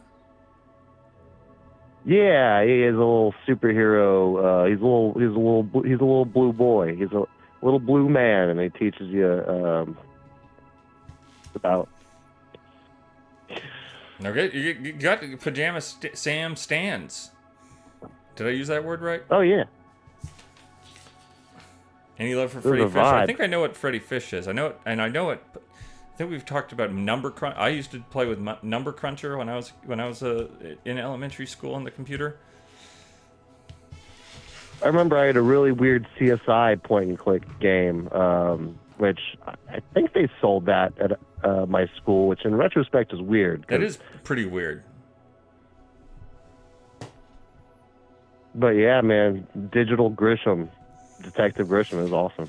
What have you been playing lately, Cody? What's been keeping your thumbs and digits fingers? My fungers. Please tell me more about that game you are telling me about. So I just I'm being kind of a basic boy this time, and I got Fallout 4 after watching the new Fallout series. I kind of got a little bug in my bonnet, and I never really got too into 4, so I've been really just kind of grinding through this one, and I mean, I think Fallout. I actually, because of all of the sales as a result of the Fallout TV series coming on air, I decided to revisit the possibility of owning Fallout 76, and I actually watched a very good video that convinced me not to get Fallout 76 and to instead finish Fallout 4. Oh, I could not advise on that. That one takes place in the Appalachian Mountains. That's a cool detail. Well, that's what I mean. It looks great. It looks basically like a slightly higher, more detailed Fallout 4. But what this guy was saying, because I only want to play Fallout as a single player game, was that it's basically like the way that you stumble across side quests and kind of random adventures, that the way that you do that in a regular Fallout, single player Fallout 4, or New Vegas, etc., that doesn't really work in the same way in 76. It's basically more, it's more just, it's still pretty structured around cooperative play and PvP. Yeah, Fallout 4 is doing it for me right now. I don't feel an overwhelming urge to. I mean, I made the town building mechanics. Oh, sorry. Yeah, so I think that's what kind of turned me off of my first playthrough of it, a couple of years ago, and I'm having a lot more patience for that this time around. It was actually kind of fun. Picking up trash, you have to. Picking up trash around you got to clean up those trees, and you got to set the fence posts up and all that. Yeah. I think I reached the limit of the amount of stories that I could put on a building in my town. I can't remember if it was like 6 or 7 stories, but it was a pretty tall building. That's cool. I'm having fun playing. I'm playing a rough-looking lady named Rhonda. She's got a lot of grime on her face, She's got some blemish. Yeah, she's doing the best she can for herself out here in the wasteland. Trying to keep her rad levels down, trying to keep hydrated. Rhonda's really, she's got to, at the end of the day, she's got to get her son back, and no rush though. She's in no hurry to do that, but Well, my Fallout 4, it's not 76. Fallout 4 avatar is still my wonderful wife, Katie. Oh, that's real nice. As best as I could recreate her in the Fallout 4 character creator, that is who is venturing in the wasteland on my behalf. And did you actually make the husband look like you? Did you switch over to the husband and work on that face? Could you do that? Yeah, you can change your spouse's face. They won't be selectable, but yeah, you have to switch back over to your yeah, you can. And your baby is a mix of both of you guys, I guess. Oh, that's right. Okay. Well, I probably didn't put as much time and effort into that, but I kind of look a little bit like the default Fallout 4 male, cis male, as that's just kind of like what I look like. Maybe my nose is less round. Hey, you know, I feel like I made a pretty good EGI squad in XCOM, and I also made a bunch of other comedians I like, and I squatted them up. It was good times. Wait, are you the one? Did you send us that? Did you send us a Wham City's XCOM squad? Yeah, that's exactly what I did. Okay, Yep. that's good. That was a lot of fun. I like stuff like that. If you ever make any stuff like that, make sure to send that to It's the Arts, and we gotta put that stuff up. Oh, I reckon I might. Sweet. Well, thank you for your call, Cody. We're gonna watch a little bit more of Lunacy and talk some more about it. I'm here for it. All right. Have a good night. You too. Let's check out some more Lunacy while we've got it. Something about seeing you makes me think of my daughter Louise. I've got the City of Moons on my mind too. You know, if it's really there, if you can really reach it, maybe things could have been different for her. Maybe she could have been saved. Oh, Fred, thinking about all these things makes me melancholy. I'm tired. I've got to lie down. Give me a little time to myself. Excuse me.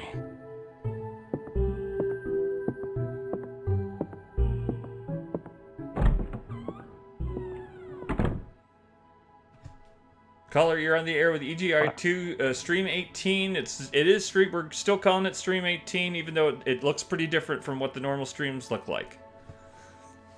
Hey, it's Nathan Vegetable. Nathan Vegetable, how are you doing this evening? Another caller from California. This is, I think, our third.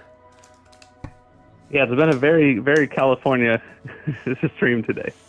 Is it because you think it's because of the shift to the Wednesday night? Do you feel like that was the correct choice to have made? I mean, maybe, there's something about the weather or something that, I don't know, you can make some imprints on I don't know, you could say that, people are outside doing something interesting somewhere else or at the bar. I have no idea. Wait, where the hell are they? It's a good question.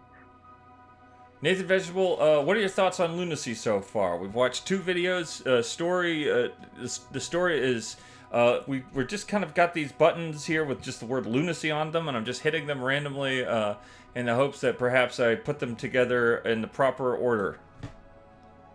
I feel like it reminds me of why I like 2D games on the Sega Saturn and not 3D games. Oh, Despite absolutely. This one, not like. It's funny because it looks like the polygon count ain't terrible with like their faces, but like I don't know who like rigged up these models that they just like they creep me out. It's got the Deep Fear has the same issue, doesn't it? It's just the when you take the CGI models from something like the Resident Evil 2, Resident Evil 3 on the PlayStation, you put them besides these character models and these animations from the Sega Saturn that kind of roughly coming out around the same time. I feel like Deep Fear like almost, and these are and this is just CGI. This is not even like this isn't anything real time. Right. Like Deep Fear, I'm thinking of like the real time, like it's even lower quality than this, and there's something to be said about the aesthetic of that like really early 3D stuff going on, like Virtual Fighter, but. This is edging into the territory of like it's just creepy, it's not nice to look at. Absolutely. Voice acting in Lunacy sounds amazing, particularly for the era. Actual professional acting, low vibe 75. Indeed, I watching these cutscenes again. I can't imagine what it must have been like to be in the room in that recording studio, getting the directions from the game's producers. And what the English voice actors must have been thinking.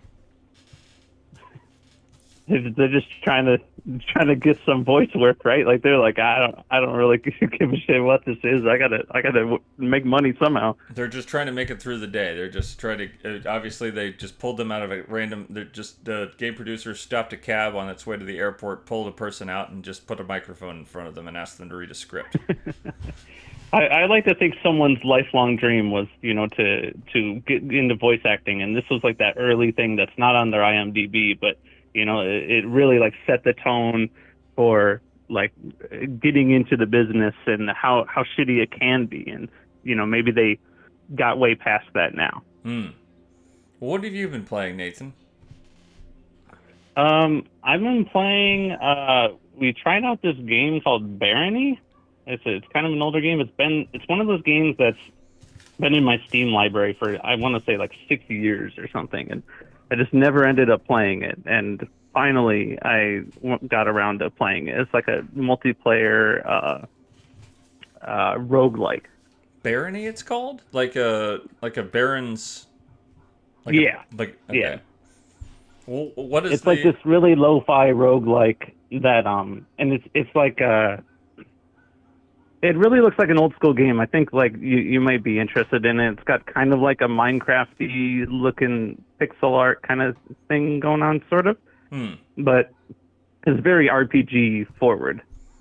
But is it like you're exploring from a first person perspective in a 3D environment, Barony?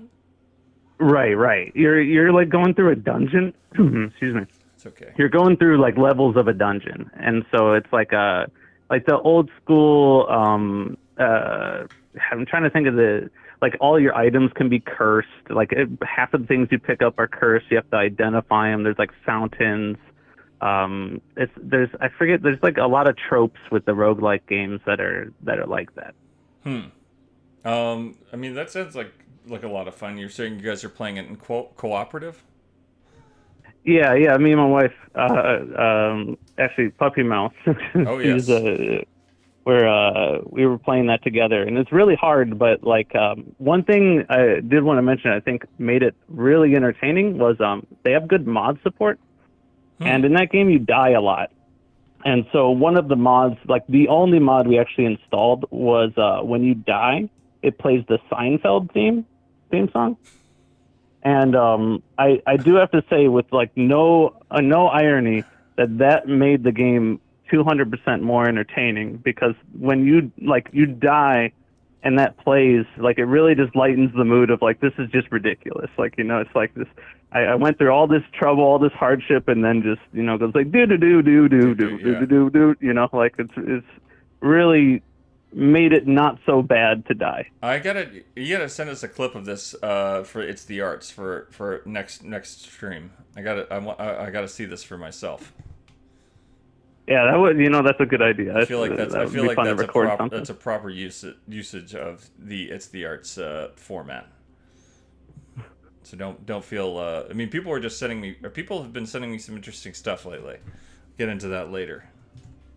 Yeah, the I can't remember the name. The one guy's videos are insane. They're great. Oh yes, Ryan from Rhode Island, of course. We did actually we got a video from him, but he actually didn't give us download access to it, so we won't be able to show it tonight. We'll show it next time. I did want to say one more thing about the Sega Saturn, just on that 2D side. I just really wanted to give it like the props for. I played a lot of Saturn Bomberman and Guardian Heroes and Dragon Force when I was younger, and all those games are just so excellent. And I feel like that really set the tone for like what I can expect out of games. Like to get something like that when you're young, like those, even looking back, there's just not a lot of games that are just that crisp and just like cover to cover, just an amazing game. Well, there's always, I feel like with those, especially with the games that you listed, there's always they always came up with interesting problem solving. I mean, Guardian Heroes is obviously the kind of game that the Saturn was built for from the ground up. But something like Dragon Force or even Dark Savior, or even the original Grandia, all have this kind of all these interesting visual workarounds as a result of being on a more complicated piece of hardware. That when Power Slave is another great example, where when they eventually get ported to something like the PlayStation or PC, they end up just going with a kind of a simpler, more, I would probably say more intuitive way of getting that effect out. And there's something, I was watching a video recently of how they used how they did the water effects in games like Grandia and Panzer Dragoon Saga, and how when they ported Grandia to the PlayStation, they basically were able to create a more simplified bitmap for the ocean in one of the main towns that you visit, and how it just looks so much less interesting. That's interesting. Yeah, that it's just it kind of reminds me of I was thinking about when the previous caller was talking about Pokemon, and I did watch some videos about how they had to do like so much, like I want to just call it like byte level hacking kind of stuff to get it to fit on a Game Boy cartridge. Like there's just so much content on there that they reused, like, you know, sections of code for completely unrelated things all the time. And it's just, you know, things like that drove what made the game so great, that kind of gets lost over time when all that stuff is just really simple to implement later. Absolutely. But, you know, I feel like that someone was, when the caller earlier was talking about Codename Veronica, I feel like when you get to experience like a really, when you can always tell when there's just a lot of specialness being tapped into for a game, especially in that time period, in that late 90s to early aughts period. And that stuff can really well, that the developers cared, right? Like they were really about what they were doing. They had to be, like, or else this game would just be complete trash. Well, that's why, and that's why stuff like that's why this stuff like that's why stuff like D2 and Lunacy and Enemy Zero, they all have that. I feel like they all have that quality. I guess it's what we used to call having a lot of heart in sort of previous iterations of the show. Well, it certainly felt like a lot of games in the past just were forced to have more heart, unless it was just complete shovelware, and those were, like, you know, a little bit more obvious back then. It's harder to tell the shovelware from, you know, like the games with a lot of heart and that don't play by the rules in today's, you know, games. Those lines are really blurred, and they're folding in on each other all the time. Absolutely. I just once I get, I think you might have mentioned EmuDeck in the chat earlier, and I was just once I get EmuDeck set up on my Steam Deck, one of the first things I want to do is basically get all of the Saturn versions of games like Quake and Duke Nukem 3D and Power Slave and play through those again in that original in their original sort of weird glory. So I can say about the EmuDeck that it really surprised me at, once you're past the setup part, how ridiculously easy it was to get everything set up. Like, literally, you put an SD card in the Steam Deck, it creates some folders for every single possible console. Mm-hmm. Then you plug it into your computer, dump all your ROMs, your ISOs, your zips, whatever, into all the different folders. Just go put it back, and then you can just play them all. Like, this, and it's just across, like, it has this great menu. You can scroll through all the different consoles. It just was like the most streamlined emulator experience I had ever seen. Absolutely. I mean, the reason that I tried, the thing that got me excited about trying to play Model 2 and Model 3 and Naomi arcade board games again was because they added that to EmuDeck, and I watched, I think it was like the Retro Game Corps video about it, and that basically I was like, oh, but my Steam Deck SD card is so jam-packed already that I couldn't really I can't put it on, I can't put stuff on there yet. So I was like, I'll just install these Model 2 and Model 3 emulators on my Windows computer, and it does not. I do have one question for you. Yeah. Have you ever done an emulator? I was looking at. It seems like a kind of common thing is 3DS emulated games having HD textures, like 4K textures. Oh, yeah. I've never tried that. Is that something? Have you ever tried that? I haven't done it with 3DS. I've done it with GameCube. Or there's like an upscaling thing that you can do with GameCube on Dolphin, or not GameCube. But that's just like built into the software, right? Like, not like someone worked on it and you have to go download like some external thing. Correct. Are you saying that people are doing that with 3DS? Maybe I'm just wrong. Maybe it is. It would make more sense that it's just like upscaled. That would make more sense, I think. I mean, I would imagine that the base models for like everything in a 3DS game probably have. I would imagine that could just be done with software and not with adding anything to it. But so then it's just an enhancement, like you just push a button on your emulator, and all of a sudden everything's more crisp. Basically. Yeah, because otherwise I would imagine that the ROMs would have to be, hacked, in the way that, which is possible, but just seems like a lot of work for something that probably runs with like decent upscaling on its own. It looks like some people in the chat, that Giovanna is saying the Dolphin has support for texture packs. So I think that'd be something you'd externally download. Yes. But it's probably still upscaled, right? But you wouldn't do it live, right? You'd just you'd have some mega computer that upscaled them to 12K or whatever in advance. I mean, the emulation still. If I was better at figuring out like these newer emulators, I would be playing. I would be playing Virtua Fighter 3 right now. But unfortunately, there's a lot of stuff that you have to do now that you didn't used to have to do. I think there'd be a lot of people would like to see.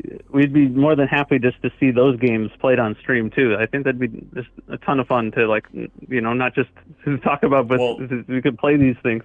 Well, that's what I was hoping to do, but I guess I'm gonna have to just, once I get around to setting up the EMU deck on the Steam Deck, I'll just have to run the Steam Deck through a capture card or something like that.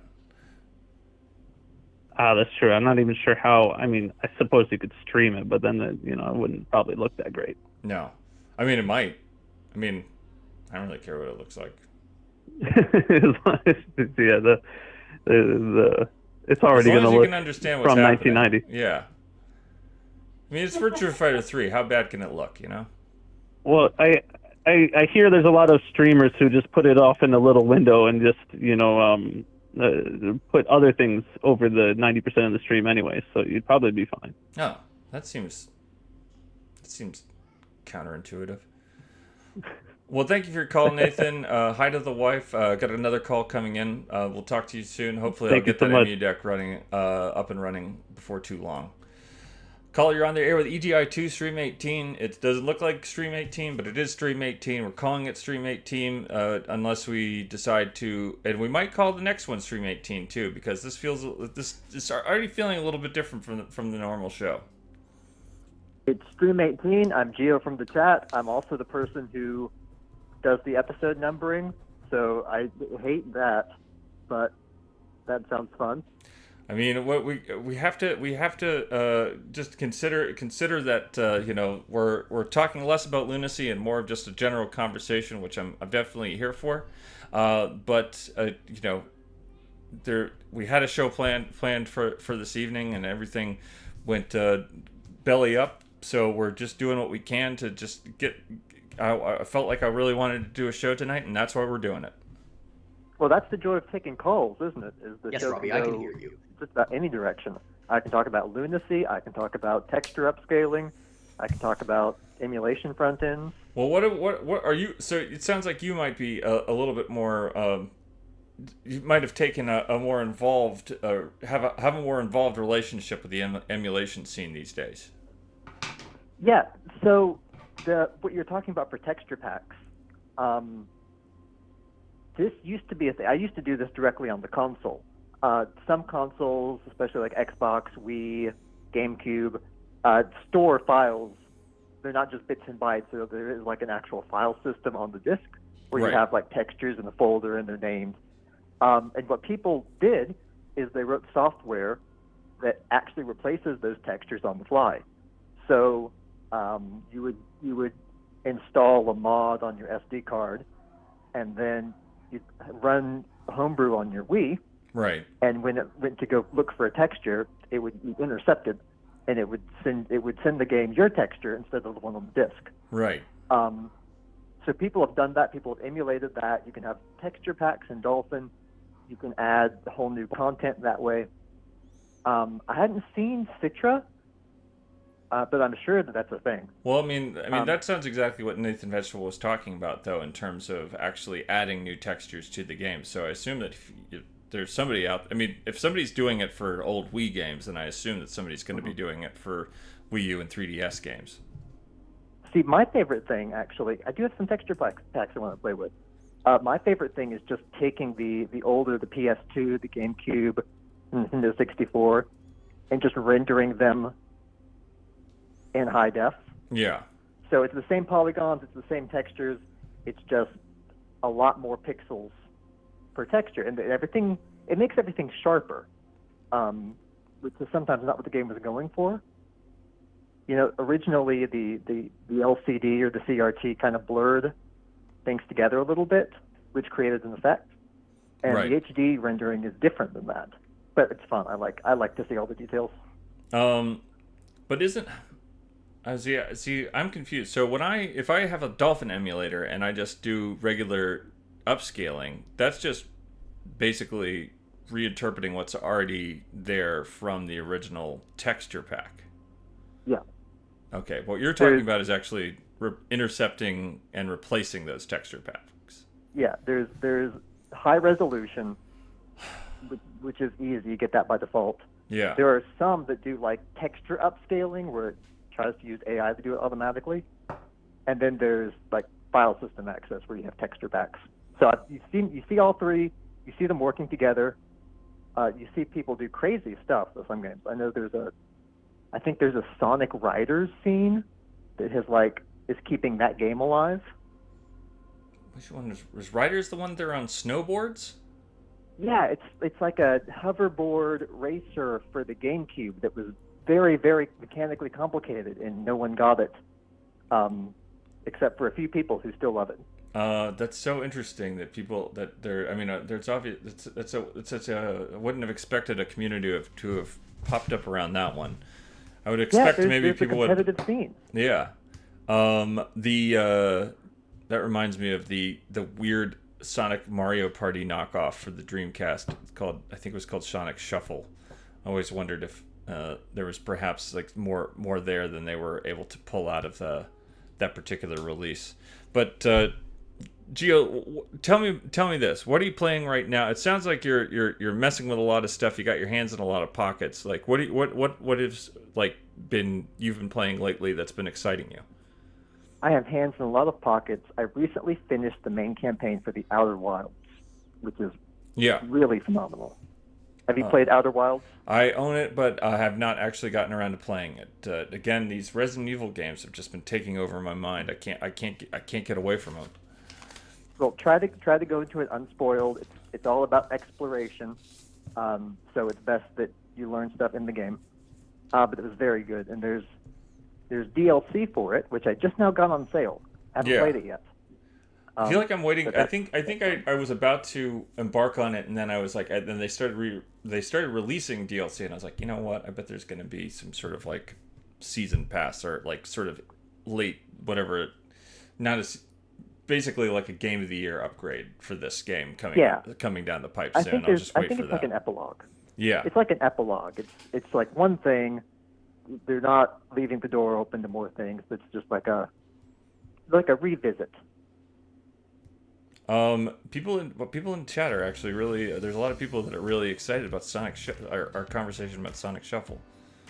I have not heard of Sonic Shuffle. I have to look this up. You said it was a Dreamcast game? It was a Dreamcast game that was basically like their little version of Mario Party. Even though I think there was actually not a Mario Party. I think there was multiple board game Mario Party ripoffs, but Sonic Shuffle was the main one for the Dreamcast from Sega. I have to go back and visit that. I've not heard of Sonic Shuffle. I mean, if there's one game that could probably benefit from some, community, some sort of like rabid Sega fan base taking it apart and rebuilding it so that it's a more enjoyable game, it's probably Sonic Shuffle.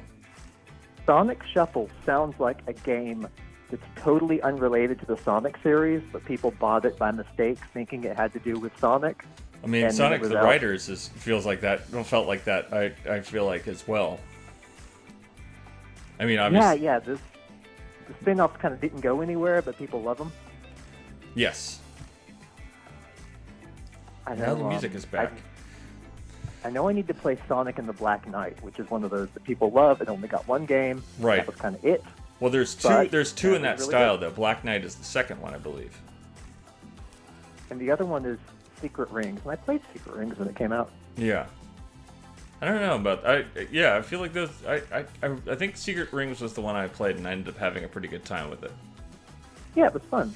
I think I heard, if I remember correctly, that's the one that derailed Sonic 06, where all the developers removed the Secret Rings and then they couldn't make the game. That's really funny. Have you heard of Project 06? It's a remake of Sonic 06. I haven't heard of it. Gio, you've probably heard of it? I've heard of it. I've seen it. I think the problems with 06 are really deep and hard to solve.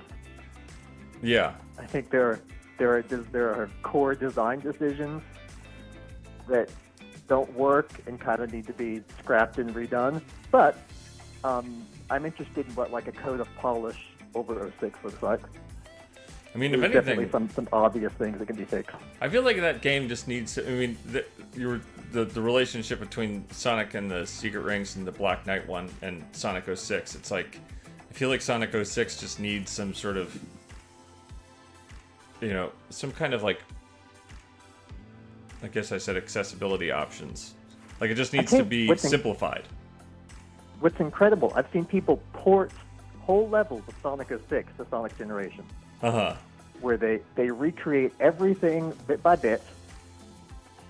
And it's still... And it's playable level in Generations. Totally different engine. That's pretty interesting.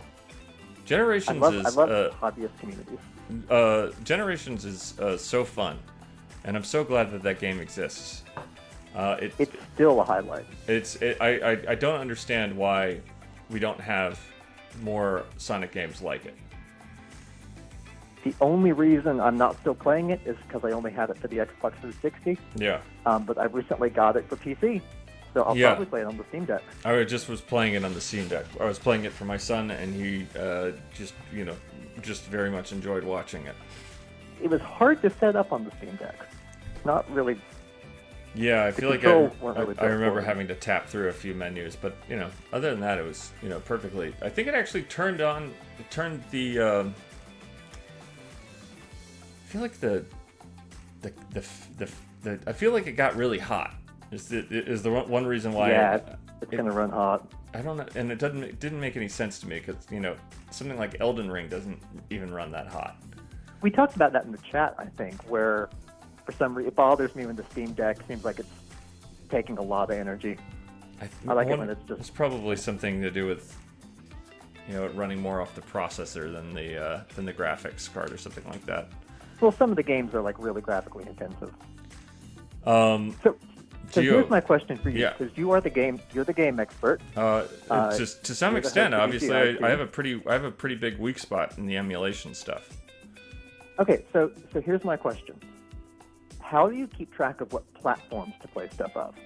Because this comes up for the emulation thing where I have, I want to play a Dreamcast game, or do I want to play it on the Steam Deck, or do I want to play it on PC? Right. Do I want a controller, or do I want a mouse and keyboard?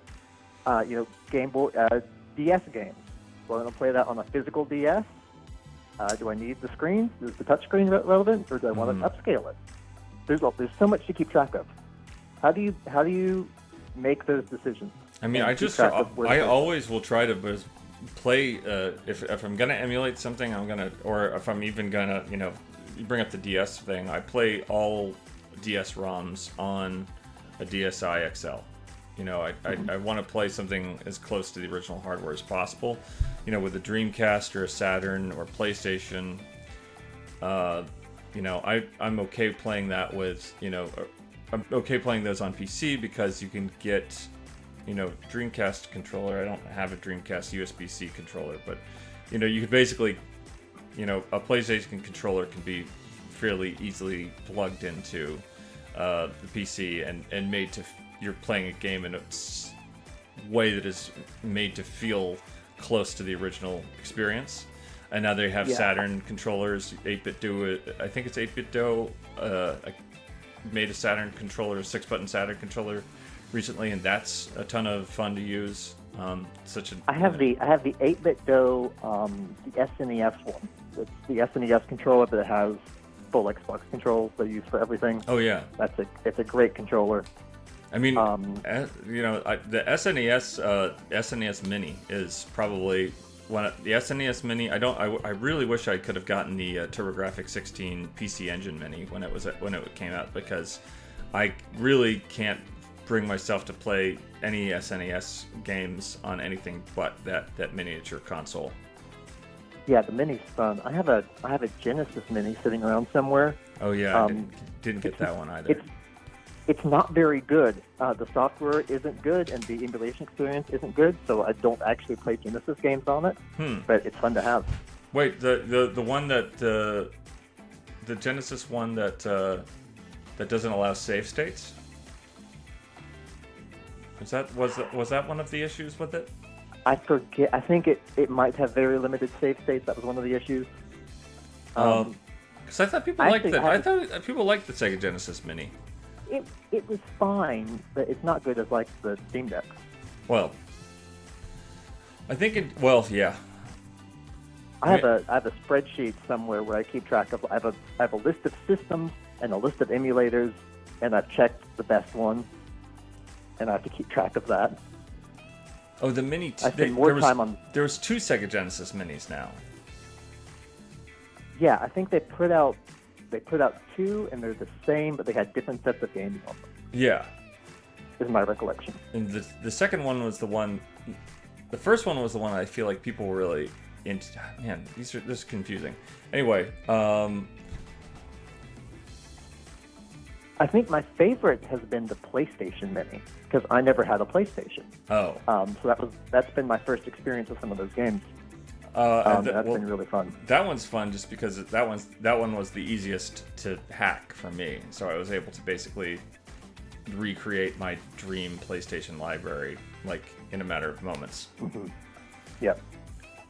But I would say the base emulation, I think most people agree on that PlayStation Mini is pretty poor. But if you do a hacked one and install RetroArch on it, then it gets a lot better. Yeah, that was the thing, is you couldn't do that with the Genesis for whatever reason. But yeah, it's hard to beat the Steam Deck because they have the front end, it's easy to set up, and it just kind of works. Yeah. I mean, I know that I'm going to get around to doing EmuDeck on the Steam Deck. I feel stupid for not having just started with that instead of trying to mess around with all these Windows emulators that require weird BIOS things that I don't have time to figure out. Yeah, the EmuDeck will just tell you what you need and where to put it. It's very nice. It's a very nice experience. Well, Gio, thank you so much for calling in and explaining stuff about these texture packs and upscaling and all of that.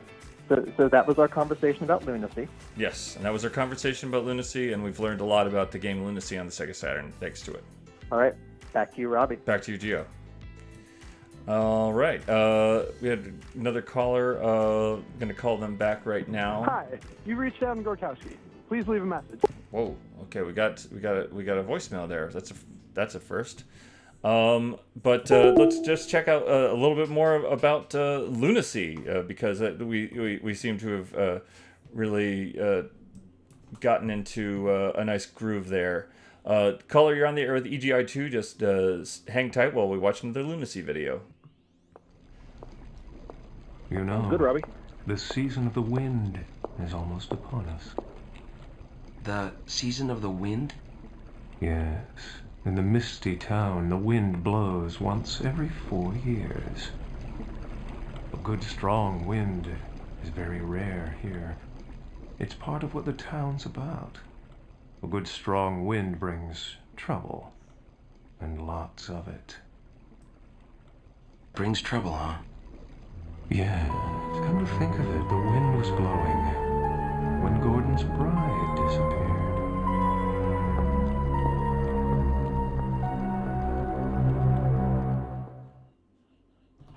Caller, you're on the air with the EGI2. What are your thoughts about Lunacy so far? Hey there, Robbie. You know, I like the look of it. It looks like something I probably would have played as a kid, but I from all the videos we watched, I cannot tell what kind of game this is. It kind of gives off like adventure game vibes. Very much so. It's a kind of a point and click walk around an FMV first person kind of a game. Closest. Okay, you know. So if you've played or experienced games like Mansion of Hidden Souls or what's the other one I always Fifth? Does that make sense? Fifth? What am I thinking of? I'm not Chad, sure. help me out here. What is that? What's the other one I'm thinking of that's similar to Mansion of Hidden Souls? Doesn't matter. Who are you? Where are you calling from? This is Nick from Tacoma. Uh-oh. Uh-oh. I missed the name and the place. Oh no. It's Nick from Tacoma, Robbie. Nick from Tacoma. Big city, great city, the wild city of Tacoma. Yes, the city of tempered excitement. The city that never sleeps. Or at least that's what we're calling it these days. So, Nick, what are your thoughts on your thoughts on Lunacy? Is that you can't understand what kind of a game it is? Obviously, there's some sort of a fish out of water type of storyline that's playing out, but in terms of the tone, in terms of the aesthetics that you're seeing, or at least that you're able to glean from these kind of simplified 3D environments and models and cinematics, what are your thoughts? You know, I'm a fan of it, Robbie. I never had a Sega Saturn. I was always a PC gamer growing up. And right off the bat, what I noticed, the cover for Lunacy, it just reminded me of another old adventure game called The Longest Journey. I don't know if you've ever heard of that one. Oh yeah, I remember The Longest Journey. I had that. That was actually one of the first games that I played on a netbook. Wow. It. I don't. Do you remember how many discs that game had? I feel like it had like 5 discs. It was long, as the title implied. All I know is that I wanted to play it very badly when it first came out, but I didn't have a PC at the time. And then I got a netbook, and around the time that GOG.com first went live, and I bought the first 3 games I bought off of for that netbook were The Longest Journey, Siberia 2, and Baldur's Gate. Those are all very good picks. That's a very good first 3. Yeah. Played Longest Journey and Siberia 2. Still haven't played Baldur's Gate. So, what was your opinion on The Longest Journey? What did you think of that as a whole? It reminded me of the kind of game that I felt that older rotoscope animations games, like Out of This World, like I thought that those games would sort of turn into something that Longest Journey became. They made a remake of Longest Journey, didn't they? Or was it a sequel? They did.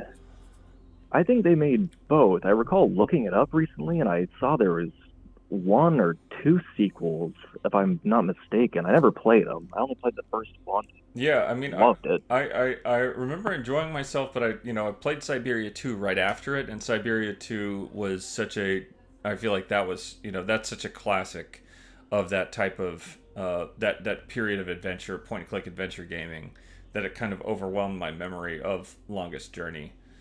But trying to remember it, I can picture scene like cliff sides and things like that. I remember you started off, I think, in it was like a metropolitan kind of city for the first chunk of the game. Then Wait a minute. You got teleported somewhere. Maybe I'm thinking of something else then. I don't remember being in a city. The first chunk was in a city, and then you got teleported to some mystical fantasy land through some... I mean, it's been a long time, but... Huh. Well, maybe I'm thinking of... Maybe The Longest Journey is something else or maybe that you're talking about a different game than I'm thinking of. Because that sounds like Out of This World, what you're describing. Okay. But I do know I never played Siberia 2. I mean, the Siberia games are are just just very beautiful, very I'm sure going back to 1 and 2, you have to kind of play it with a bit of a lens of nostalgia, but they are just really fun, very, very puzzle heavy games that have beautiful artwork and just a great setting and mood, and really those first two. I still haven't played Siberia 3, but those first two really did stick with me. I pulled it up on Steam as soon as you mentioned it. It looks like, it looks great. It looks a lot like The Longest Journey and the art style and everything. And yeah, I think adventure games. I don't know how well they hold up to an audience that has never played them, but it's still some of my favorites. I feel like adventure games are. I'm thinking of Dreamfall. I don't know that one. It's related to The Longest Journey. So I'm thinking. So yeah, I played Dreamfall. I haven't played Longest Journey. I guess they're part of the same series. The title. The hell. I'm not sure. Dreamfall. It kind of looks like almost a different art style. I've never even heard of that one.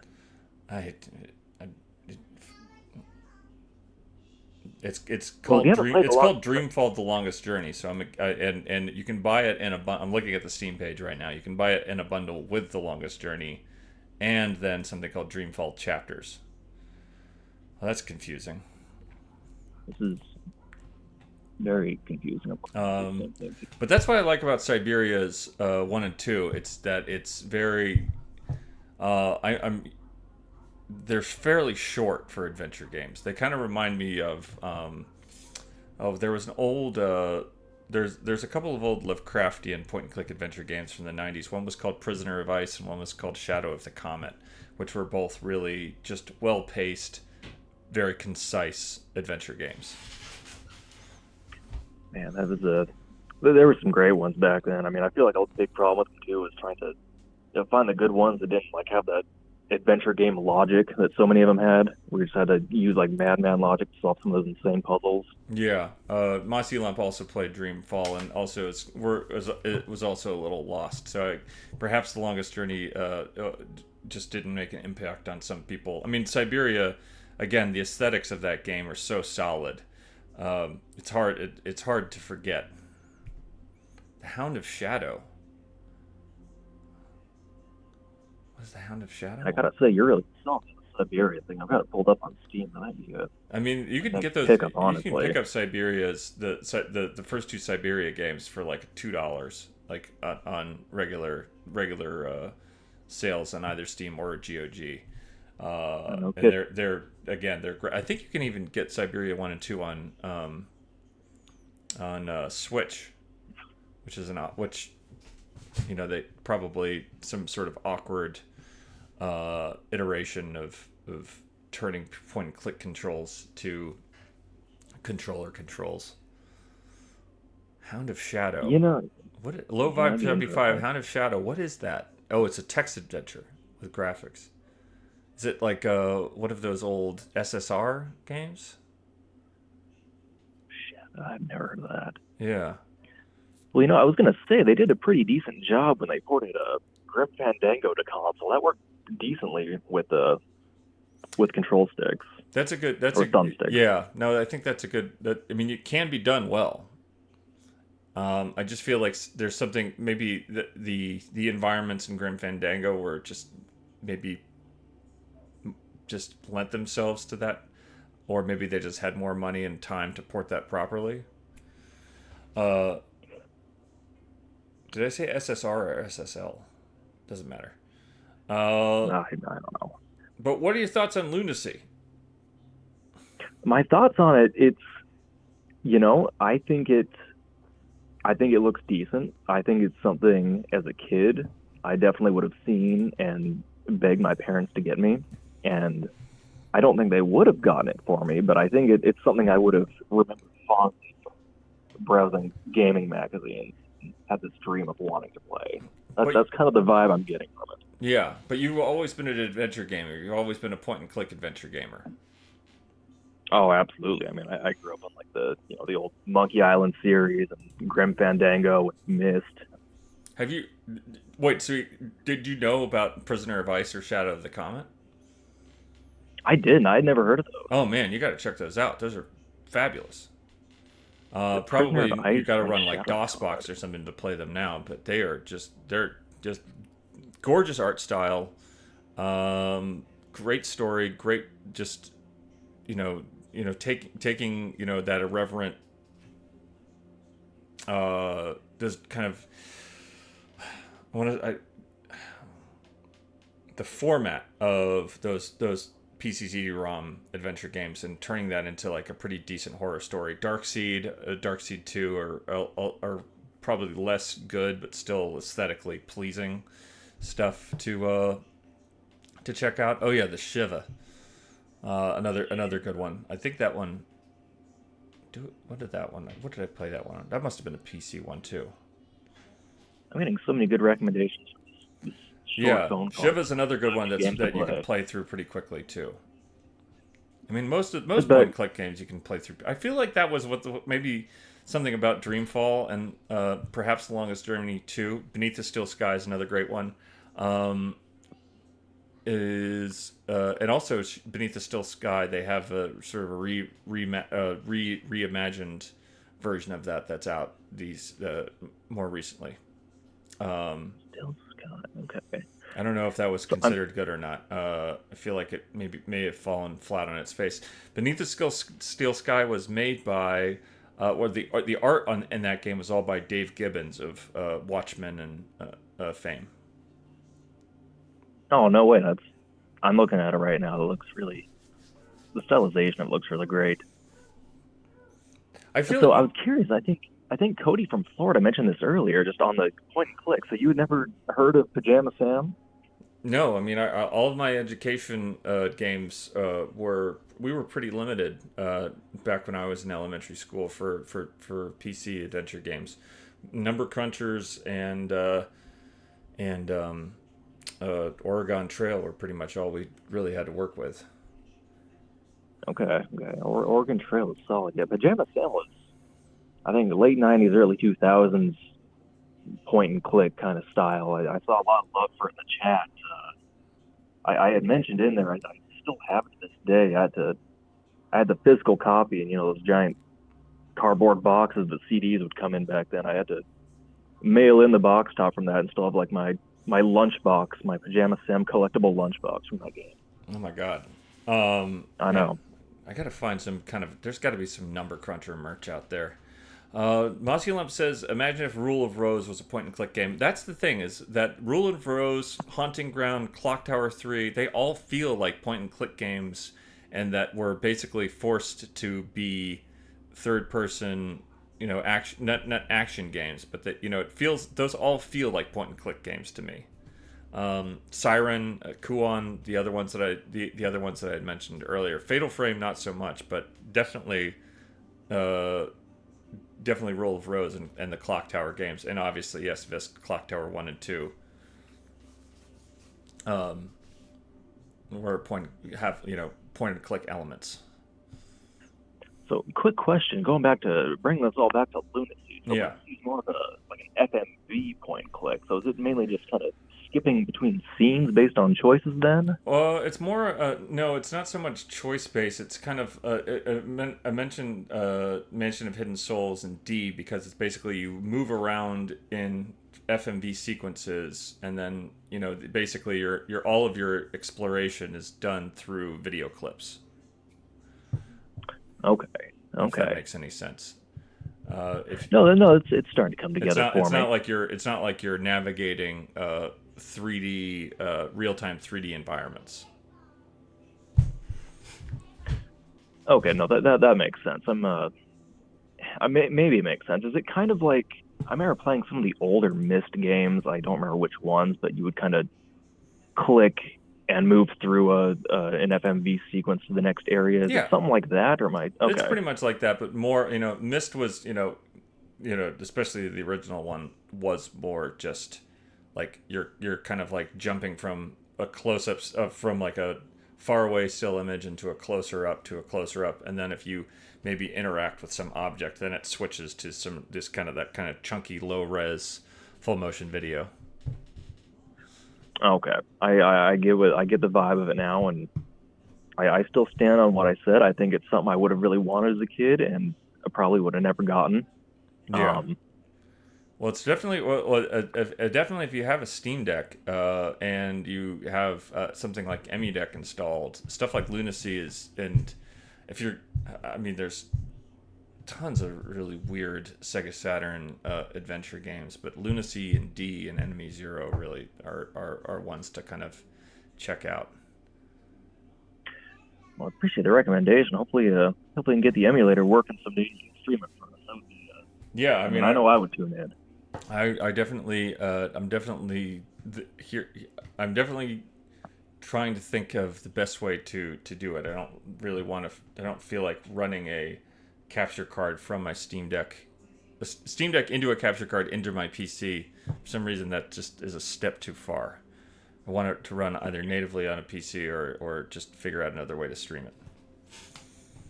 Yeah, it's understandable. I mean, I know the last caller seemed very knowledgeable about this. I have no idea. So but I wish you the best of luck in getting it working. Thank you so much, and say hello to that wonderful city that never sleeps, Tacoma, Washington.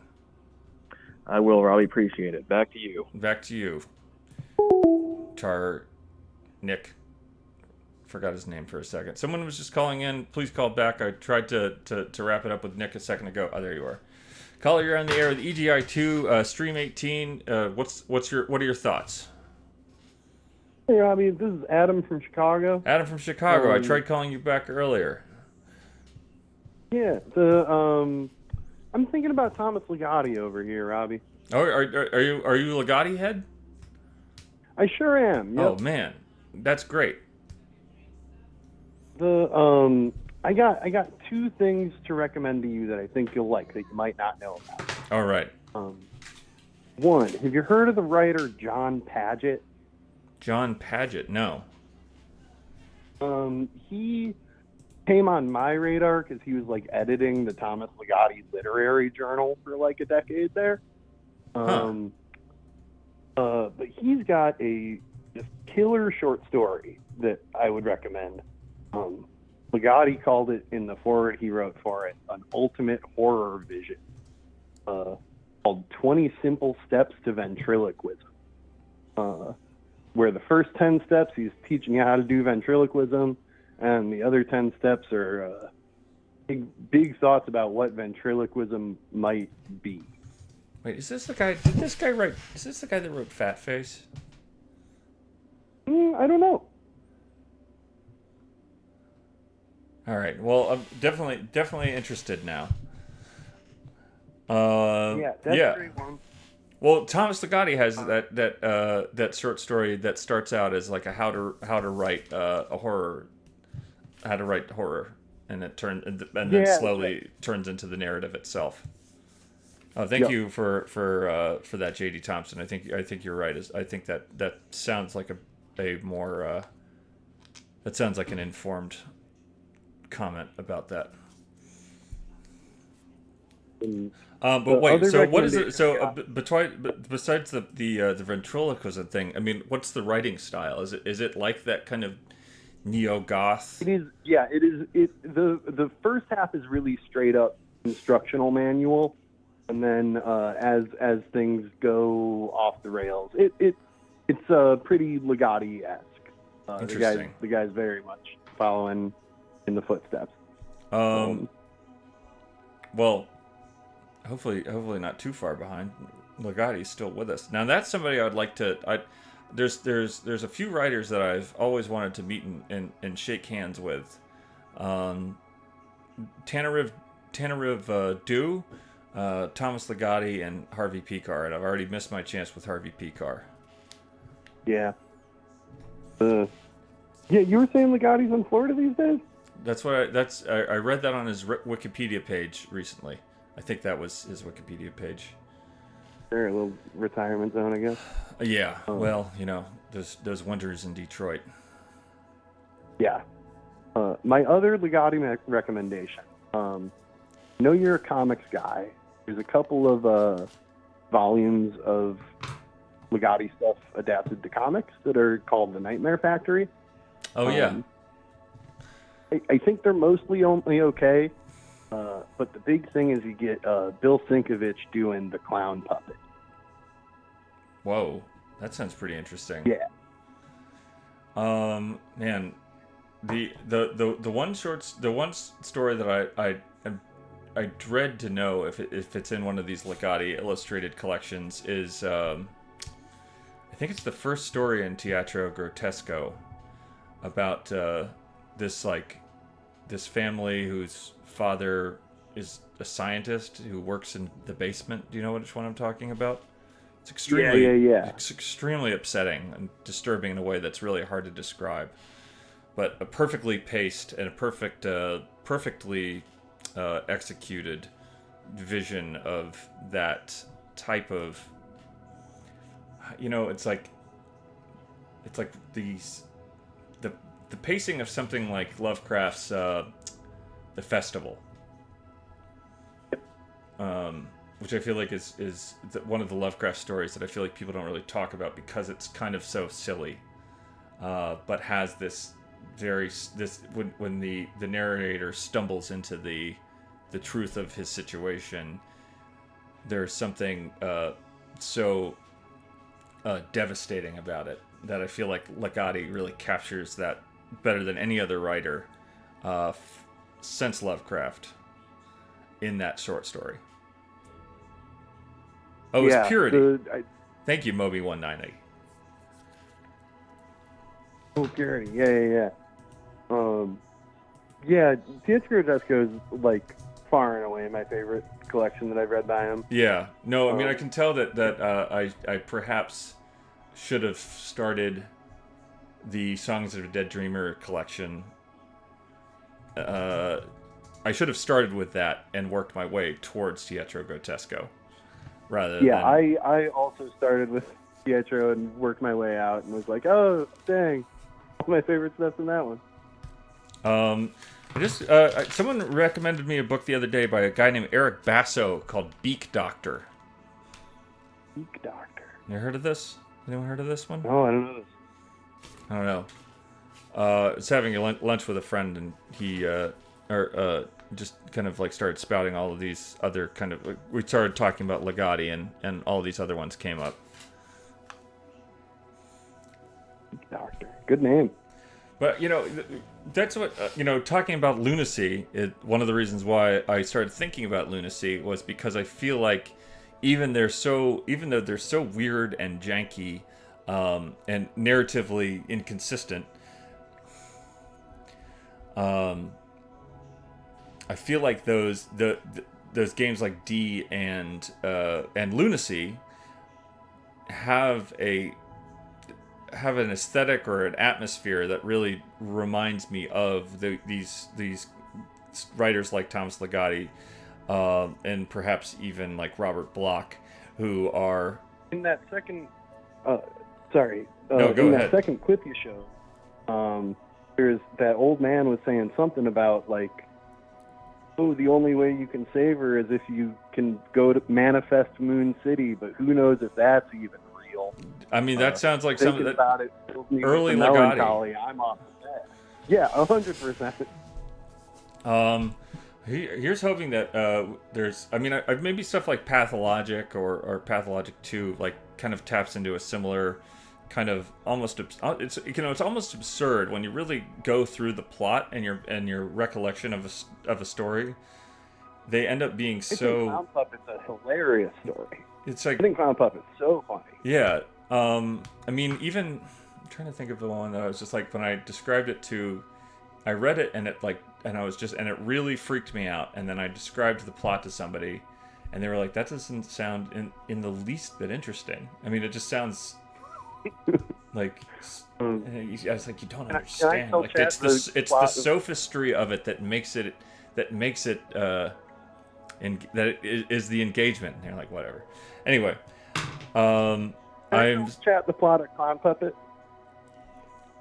Bimbofied Gamer just got a thank you X Warwookie X for giving subs, and hopefully the turn that this stream has taken into the literary conversation isn't too jarring.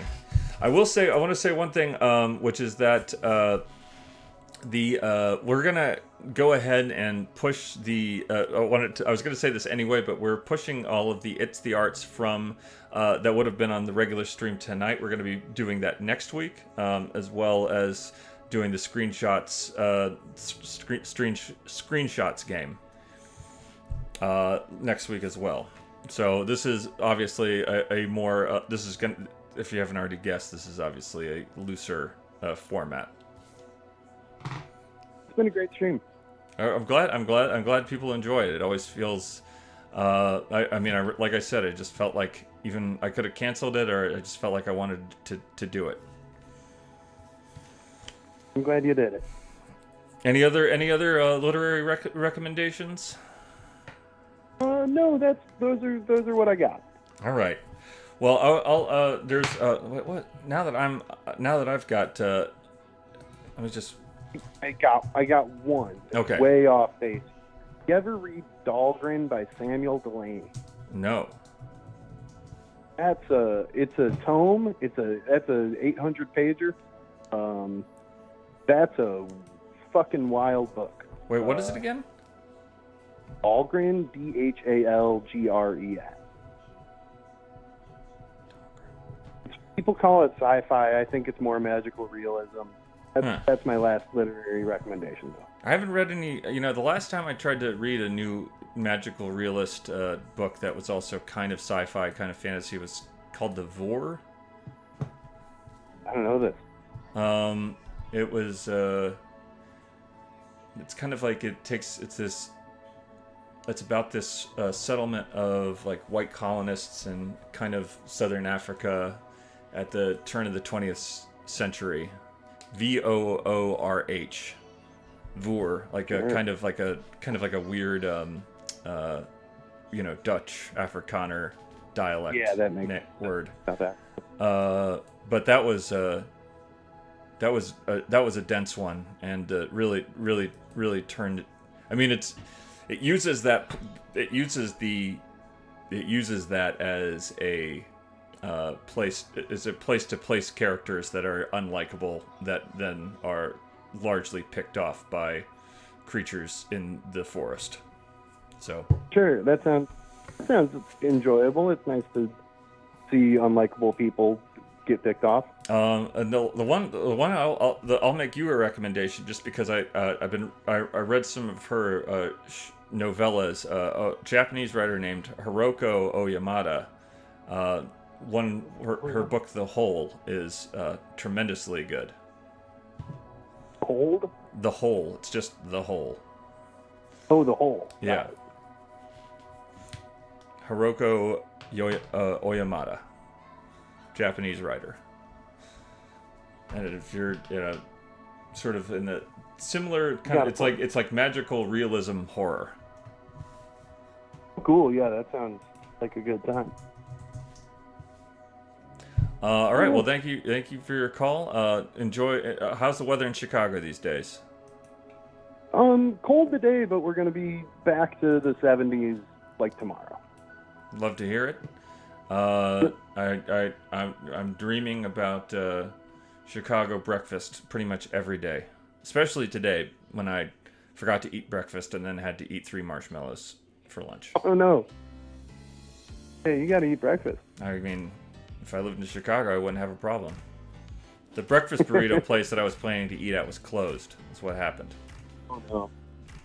That'll get you. All right. Well, have a good evening, and thank you for your call.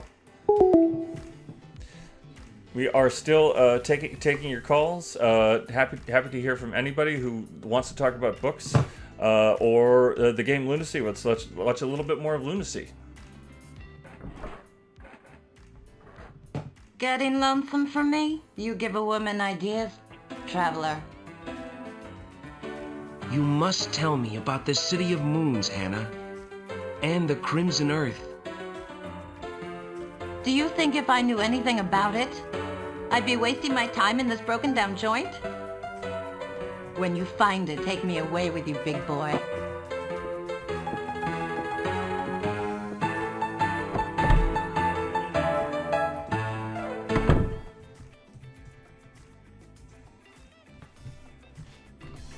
Color, you're on the air of the EGI2 Stream 18. What are your thoughts? I've got the Delta emulator. I'm sorry if this has already been spoken about, but I've got the Delta emulator running on the iPhone. I love it. Wait, what Delta emulator? Is that the DS one? Yeah, you got the DS, you got the NES, the SNES, the N64, the DS, the Game Boy Advance. Yeah, all of it. Yeah, and it's not too much. It's not too much of an issue in terms of, I don't know. It's just playing emulators on your phone. The touchscreen buttons. Yeah, the Giovanni H. I have the same concern. So it comes with a little. There's an option in there where you can change the bottom of your screen to look like the different controllers from each of the respective systems. But even still, don't your fingies just slide around a little bit too much? Oh yeah, oh for sure. Yeah, it's not a perfect thing. The sensitivity, especially on the N64 ones, is all over the place. For me personally, the Game Boy Advance ones are like where you're just using kind of the D-pad and the buttons. Same with that SNES. Like anything before that is pretty good. With the DS and the N64, it's a little sloppy. Sorry, go ahead. See, I think that there's a couple of games that I would want to play. I think that this could work for me. I actually have an Android phone, but I assume that there's an Android version of this one as well, which is stuff like Elite Beat. What's it called? Elite Beat Agents? Is that the name? Elite Beat Agent? Did I just make that name up? No, that sounds familiar. Stuff like Elite Beat Agent, Elite Beat Agents, or now the other one, Rhythm Heaven. Those are games that I never want to play on my DS because I'm afraid I'm going to put my stylus through the screen. And I think that if I played those on a phone emulator, that's actually the way to do them. Oh, I see. Yeah, like some could be better on there. So I've only kind of messed around with it so far because it's just like this past, I think like this past week maybe. That it's new, or I don't know. I only read about it a few days ago, but. Yeah, I haven't messed around with any of the DS stuff so much. Honestly, so far I've used it to play Advance Wars on my phone. Which the GBA version. But I don't know. It's kind of interesting having all that available. Did you end up picking up the remake of Advance War? I didn't because you can play the other ones so easily. I was like, I don't know, like. Yeah. Maybe I should have. I feel bad, kind of. Like, I do like the games, but also I was like, what's the point? I gotta say, I haven't purchased anything for the Switch this year because I've been so obsessed with my Steam Deck. I've never thought. I mean, the Steam Deck has made me love video games again. I mean, I was playing a lot of stuff on my Switch, but the Steam Deck feels like it's really opened me back up to a number of experiences. Now, is that, if you don't mind me asking, back to you, Robbie, if you don't mind me asking. Wait, and who is this again? And who is this? Where are you calling from? I don't know if I actually got that. It's Clark from Philly, baby. Clark from Philly, baby. Oh, of course, it's the 443. Well, I told you, I'm originally from Baltimore. Yes. Now I live in Philly. No. If I may ask, is it because the indie games, like and I'm not trying to disparage them, but like the games you can find for $1.99 are much more easily playable on the Steam Deck than the Switch? No, I mean, I think it's honestly just having access I have access to my Steam library from basically wherever I can get a stable internet connection. So I'm playing AAA stuff. I'm playing indie stuff, especially playing a lot of like these new boomer shooters. I remember EGI2 Watcher was recommending, I think that was who it was recommending Forgive Me Father 1 and 2. I've been playing that on Steam Deck. I probably wouldn't play that on my honking big Alienware PC, just because I like to, play more heavy games on it. But even, playing Resident Evil 3 Remake, trying to get like the high S score for that game has been just really fun. And on, once I'm finished with Resident Evil 8 on the game streams here on the channel, I'm definitely going to just plop that onto the Steam Deck and just do the same thing until I get the score that I believe that I deserve. Very nice, very cool. But you play. I was Okay, trying to, go ahead. No, go ahead. the conversations that we've been having about point and click adventure games has also really just perhaps irritated a itch that had been previously satisfied. So you're playing those on the Steam Deck though, but you wouldn't on the PC. Yes, correct. Well, okay, that one. The point and click adventure games, I'll probably, I don't mind playing those on like a Mac lap. But I mean, a lot of times you can just play those on a Chromebook especially the older DOSBox games, and that's what I mostly use for my laptop anyway. But Clark, your thoughts on Lunacy? I love it. I never played it, never heard of it until I tuned in tonight, and I was a little late. I'll be honest. My apologies. I mean, but hey, I love it. I love it. You were late. You were late. I was early. But I mean, honestly, just being able to kind of tap in and out of those Lunacy story beats has been a nice way to kind of allow me to kind of break up, collect my thoughts. Oh, Robbie, I did have a question though. What's that? Favorite, specifically, Game Boy Advance game? Mine? Since I've been looking through the ROM library. Yeah. That's a tough one. Because the graphics on Game Boy Advance are kind of sick, right? I mean, I would say they're kind of cool. Probably,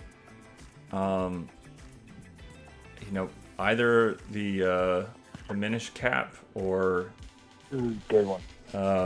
Minish Cap, or perhaps maybe the second Boktai game are two favorites, and then I'm sure there's. I'm trying to think of. Dang. You got, for me, I think Zero Mission, Metroid's in there. Yeah, Joe Botnick, I think it's probably the two Metroid games, and I really like the F-Zero games on Game Boy Advance too. It's like F-Zero meets what's the Fire Emblem or something. Oh, cool. Okay, well that's cool. I mean, not as involved as Fire Emblem, but it was it's like F-Zero with like silly story elements. Grimm's Awakening, Final Fantasy Tactics Advance was one of the ones that I was also thinking about saying, but I like the original Tactics a little bit more. And then there's that's cool though. Yeah, I'll have to check those out. Honestly, I mean, I feel like do you ever play a game called Scourge Hive? Scourge Hive? No. That's really worth checking out. Just not because it's definitely probably not in the. Sorry about the LED headlamp possibly being pointed directly at the camera, maybe causing people's epilepsies to be irritated. The Scourge Hive is fun because it's one of these games that kind of just feels like a Game Boy Advance game. It feels like a game that was like they saw a Game Boy Advance. They were like, we get to make a Super Nintendo game that we never got to make. Like in the same way, I don't know what I'm trying to say. This is an interesting way to look at it. Yeah. It's basically a top-down Metroid game. Gotcha. You know, it feels very, very, very much like it was made for, you know, people who weren't getting enough Metroid.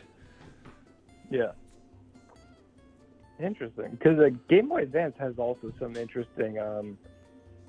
Yeah, like and now I'm saying the word Metroid. Now I'm like, oh right, of course, like the Castlevania games on Game Boy Advance are.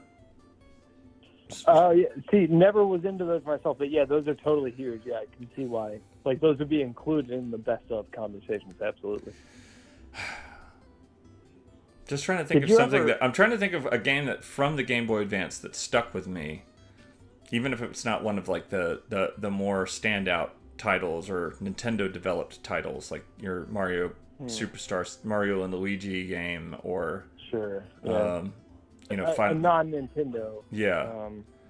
Or even just something honestly, that felt like it came out of nowhere. Like Scourge Hive honestly, feels like it came out of nowhere. For someone my age, the Grand Theft Auto on GBA was like actually pretty good. Oh yeah. Weird.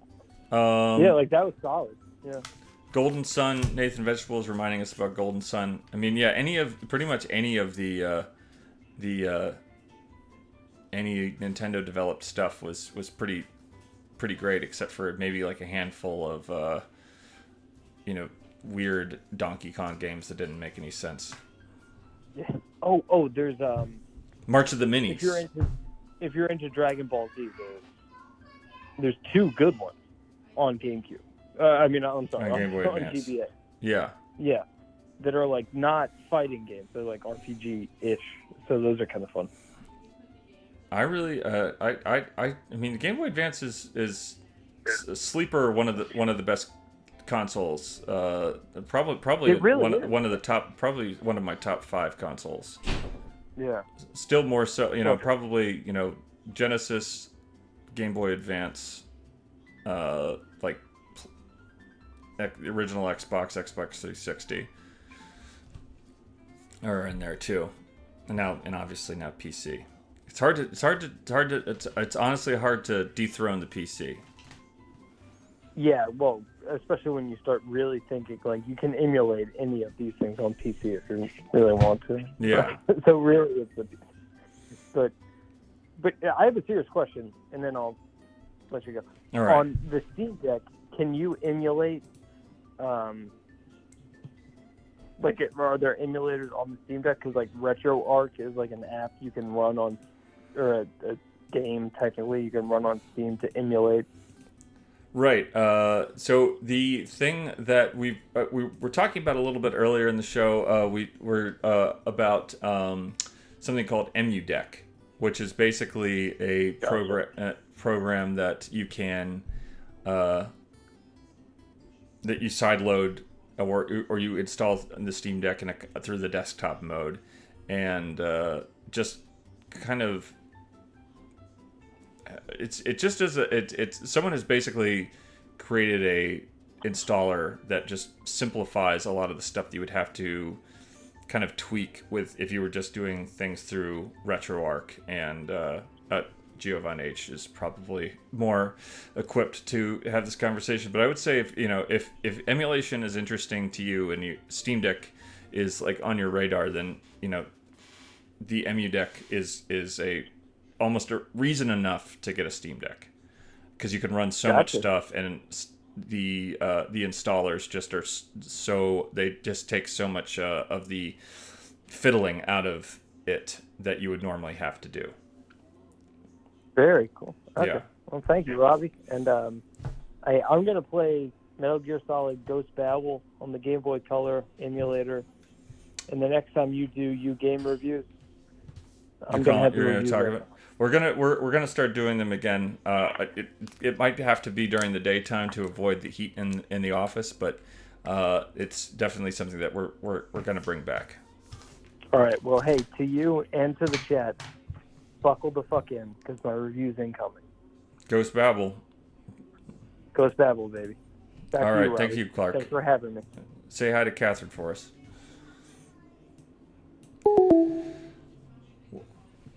Well, everybody, I think we have time for a couple more calls if people are still going strong. But I am starting to feel a little peckish. And if we don't see anybody calling in, oh, here we go. Caller, you're on the air with EGI2, Stream 18. What are your thoughts on the show so far? How's it going? Oh, caller, you're on the air? Hi. There you are. This is Sandwich from Portland. Sandwich from Portland, how are you feeling? I'm doing good. I'm getting over a cold. Oh, yeah. Well, maybe Allan caught what you got. Because he has been laid up. I just started sneezing a couple days ago, like literally in the middle of a workout, and I just suddenly got sick. So strange. I mean, I've just been getting waves and waves of allergies these last couple of weeks. So I've definitely, so far no cold, but tough times for people with sensitive sinuses. Oh yeah. So Sandwich, what's the good news from Portland? What are you playing? What are your thoughts on Lunacy? Well, Portland's been pretty okay. It's just been cold and rainy as usual. Yeah. Lunacy seems pretty interesting. Sometimes you showcase games that seem interesting to know about, but not something I would necessarily think about playing myself. But this one seems I don't even know what the gameplay is like. You said like a point and click adventure. I mean, I don't know if I want to play Lunacy. I just like looking at it, to be honest. Yeah, I think it's the atmosphere of the little snippets that I'm getting seem interesting enough that I'd like to play it. I mean, I'm definitely more of a atmosphere over gameplay sometimes if it's good enough. Well, that's why I like I mean, this particular period in FMV point and click style. Or it's not point and click really. It's more. It really is just video clip exploration games. There's something special about this period of time that I feel like it's really hard. It was the best way you can capture that experience of playing those games is by simply watching the cutscenes. And when you try to actually go through these games and play them for yourself, thinking of this, thinking of D, Mansion of Hidden Souls again and again, they're just not fun to play. I don't enjoy playing them, but I just enjoy thinking about them, and I enjoy looking at their weird ass cinematics. Yeah, I feel like now we don't get so many games like that. We don't get a lot of games that are just that have that good atmosphere but are completely buggy or have a lack of I don't know what I'm trying to say. Well, it's the game. Something like Until Dawn, like the Until Dawn, Beyond Two Souls, etc., etc. Those games feel like the evolutionary descendants of games like D and Lunacy, but they lack that. They lack the what makes those games hard to revisit, and therefore are not as interesting, and I don't think about them as often. Yeah, I would agree with that. Which is a weird thing. It's an awkward thought to try and get out there. Frog, JD, I had fun initially. Just want to point this out. JD Impson in chat. Frog Software is still making janky Lovecraft and Sherlock Holmes games, and I have to agree. I have to look into that. And You know, like definitely right games now, that fit into that sort of newer Uncanny Valley. Sorry to keep interrupting you, Sandwich. oh no, it's okay. Yeah, nowadays I'm unfortunately getting into the habit of like retreading my favorite series, even though I feel like I'm starting to grow out of them. Like I love the Kingdom Hearts series, and I just started playing 3. But I'm realizing that although I think the gameplay is, you know, on par with the previous installments in the series, Right. I think I just want something new, and I feel like maybe people, especially that are into longer running series like the Pokemon series, why there's so much backlash from, you know, older fans of the series asking for new features out of it. I think maybe they're also just wanting something new. Yeah.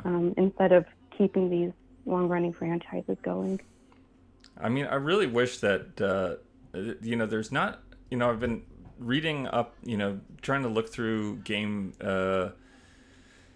looking at previews and visiting all of my regular gaming sites, but there's nothing that really has been, I haven't really been excited about anything like new coming. It's really just kind of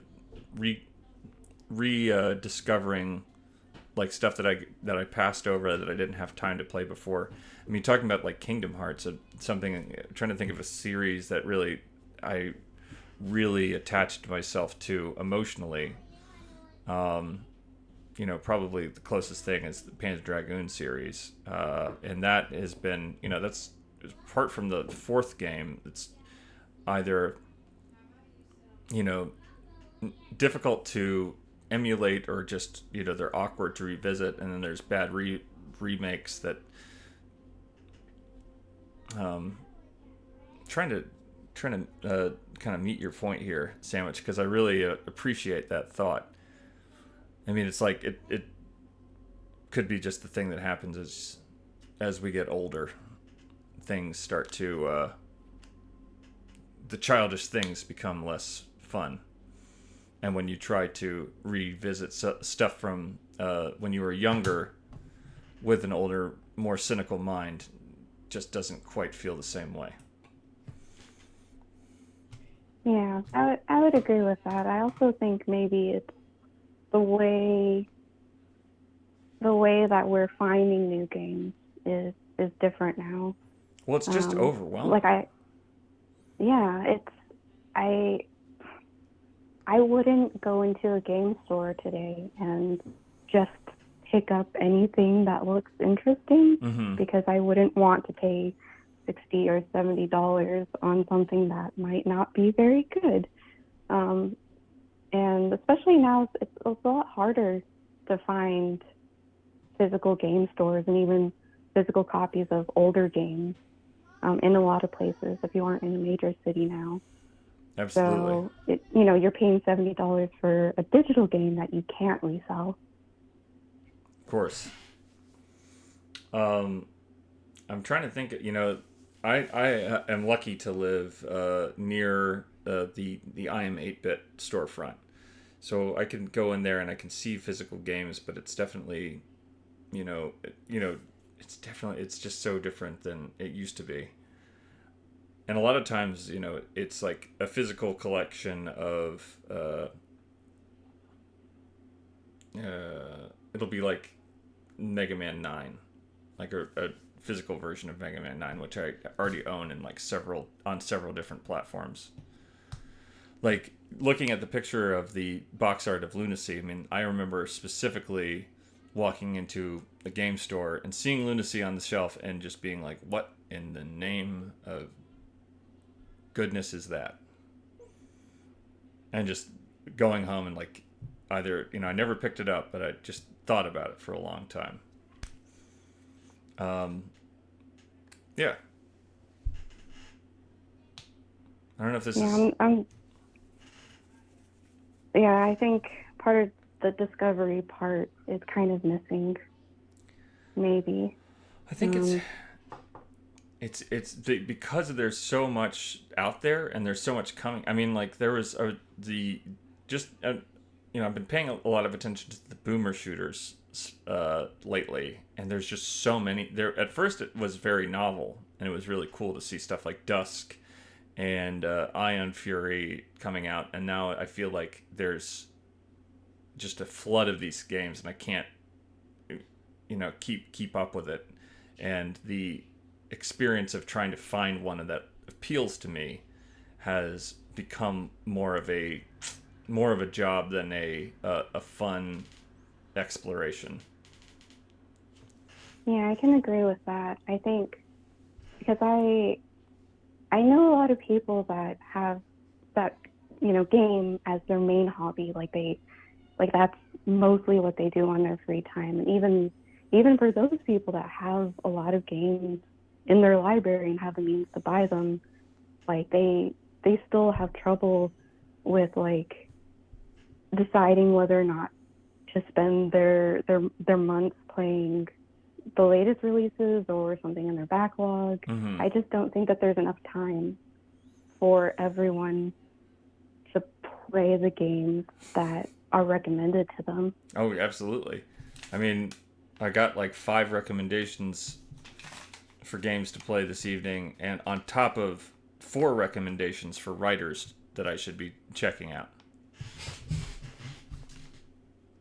Yeah, with books, it's even worse with books, I think, unless you're a very, very fast reader.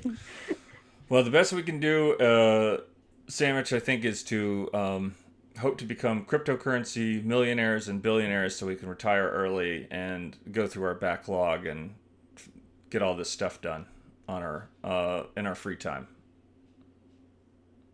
Oh yeah, maybe I should make a book spreadsheet, media spreadsheet. Oh, you got to do it.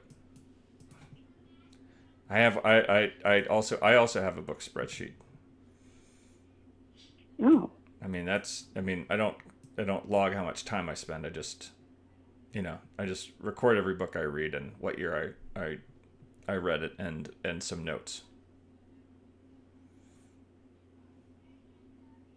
I should start doing that. I always feel a little, some people are okay with writing notes in their books. I just feel like it's rude, maybe. Oh, I don't write notes. I write notes on the spreadsheet about the book. Yeah, that's smarter. I shouldn't say smarter. Some people like writing notes in their books. I feel like I will pass on my book at some point, and I just can't imagine getting handed a book that has so many notes that it becomes distracting from the actual content of the book. I will say that I can't remember what it was. I picked up a book recently from a used bookstore, and it had a bunch of notes in it, and it was one of these dense language based novels. Some smarty pants wrote it, and I was having a tough time reading it, and then I just started paying attention to the notes, and the notes just happened to be like good Cliff Notes style observations that helped me understand what the book was that I was reading. It wasn't House of Leaves, but kind of along the same, along that same track.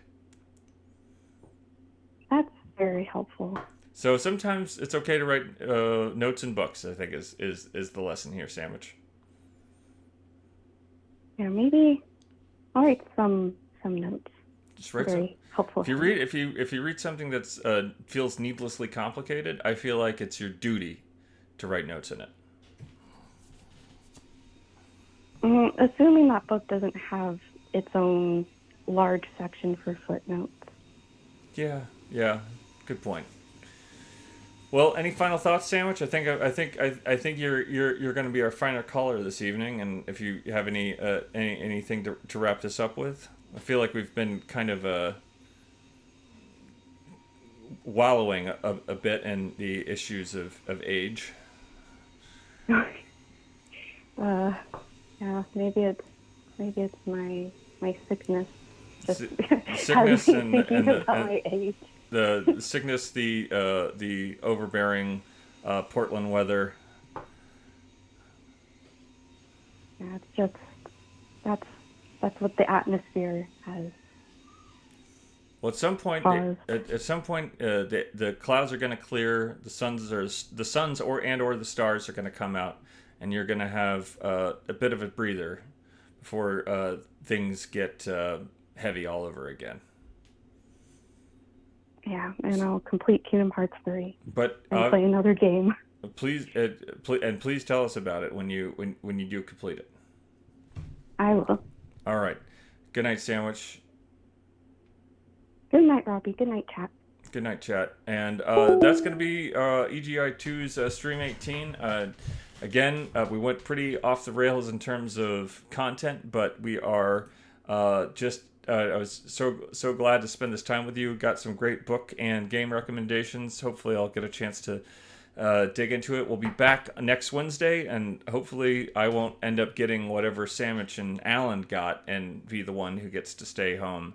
But I will be back tomorrow sometime in the midday period with Resident Evil 8. And we'll get some... potentially we're in the end game for that. I can't remember where we are. But Allan, do you have anything, any last things to add? Please tell me more about that game you are telling me about. Great work, Allan. Thank you for that, and wonderful to spend this time with you. And again, thank you for the patience as we continue to make terrible technical mistakes all of the time. Good night.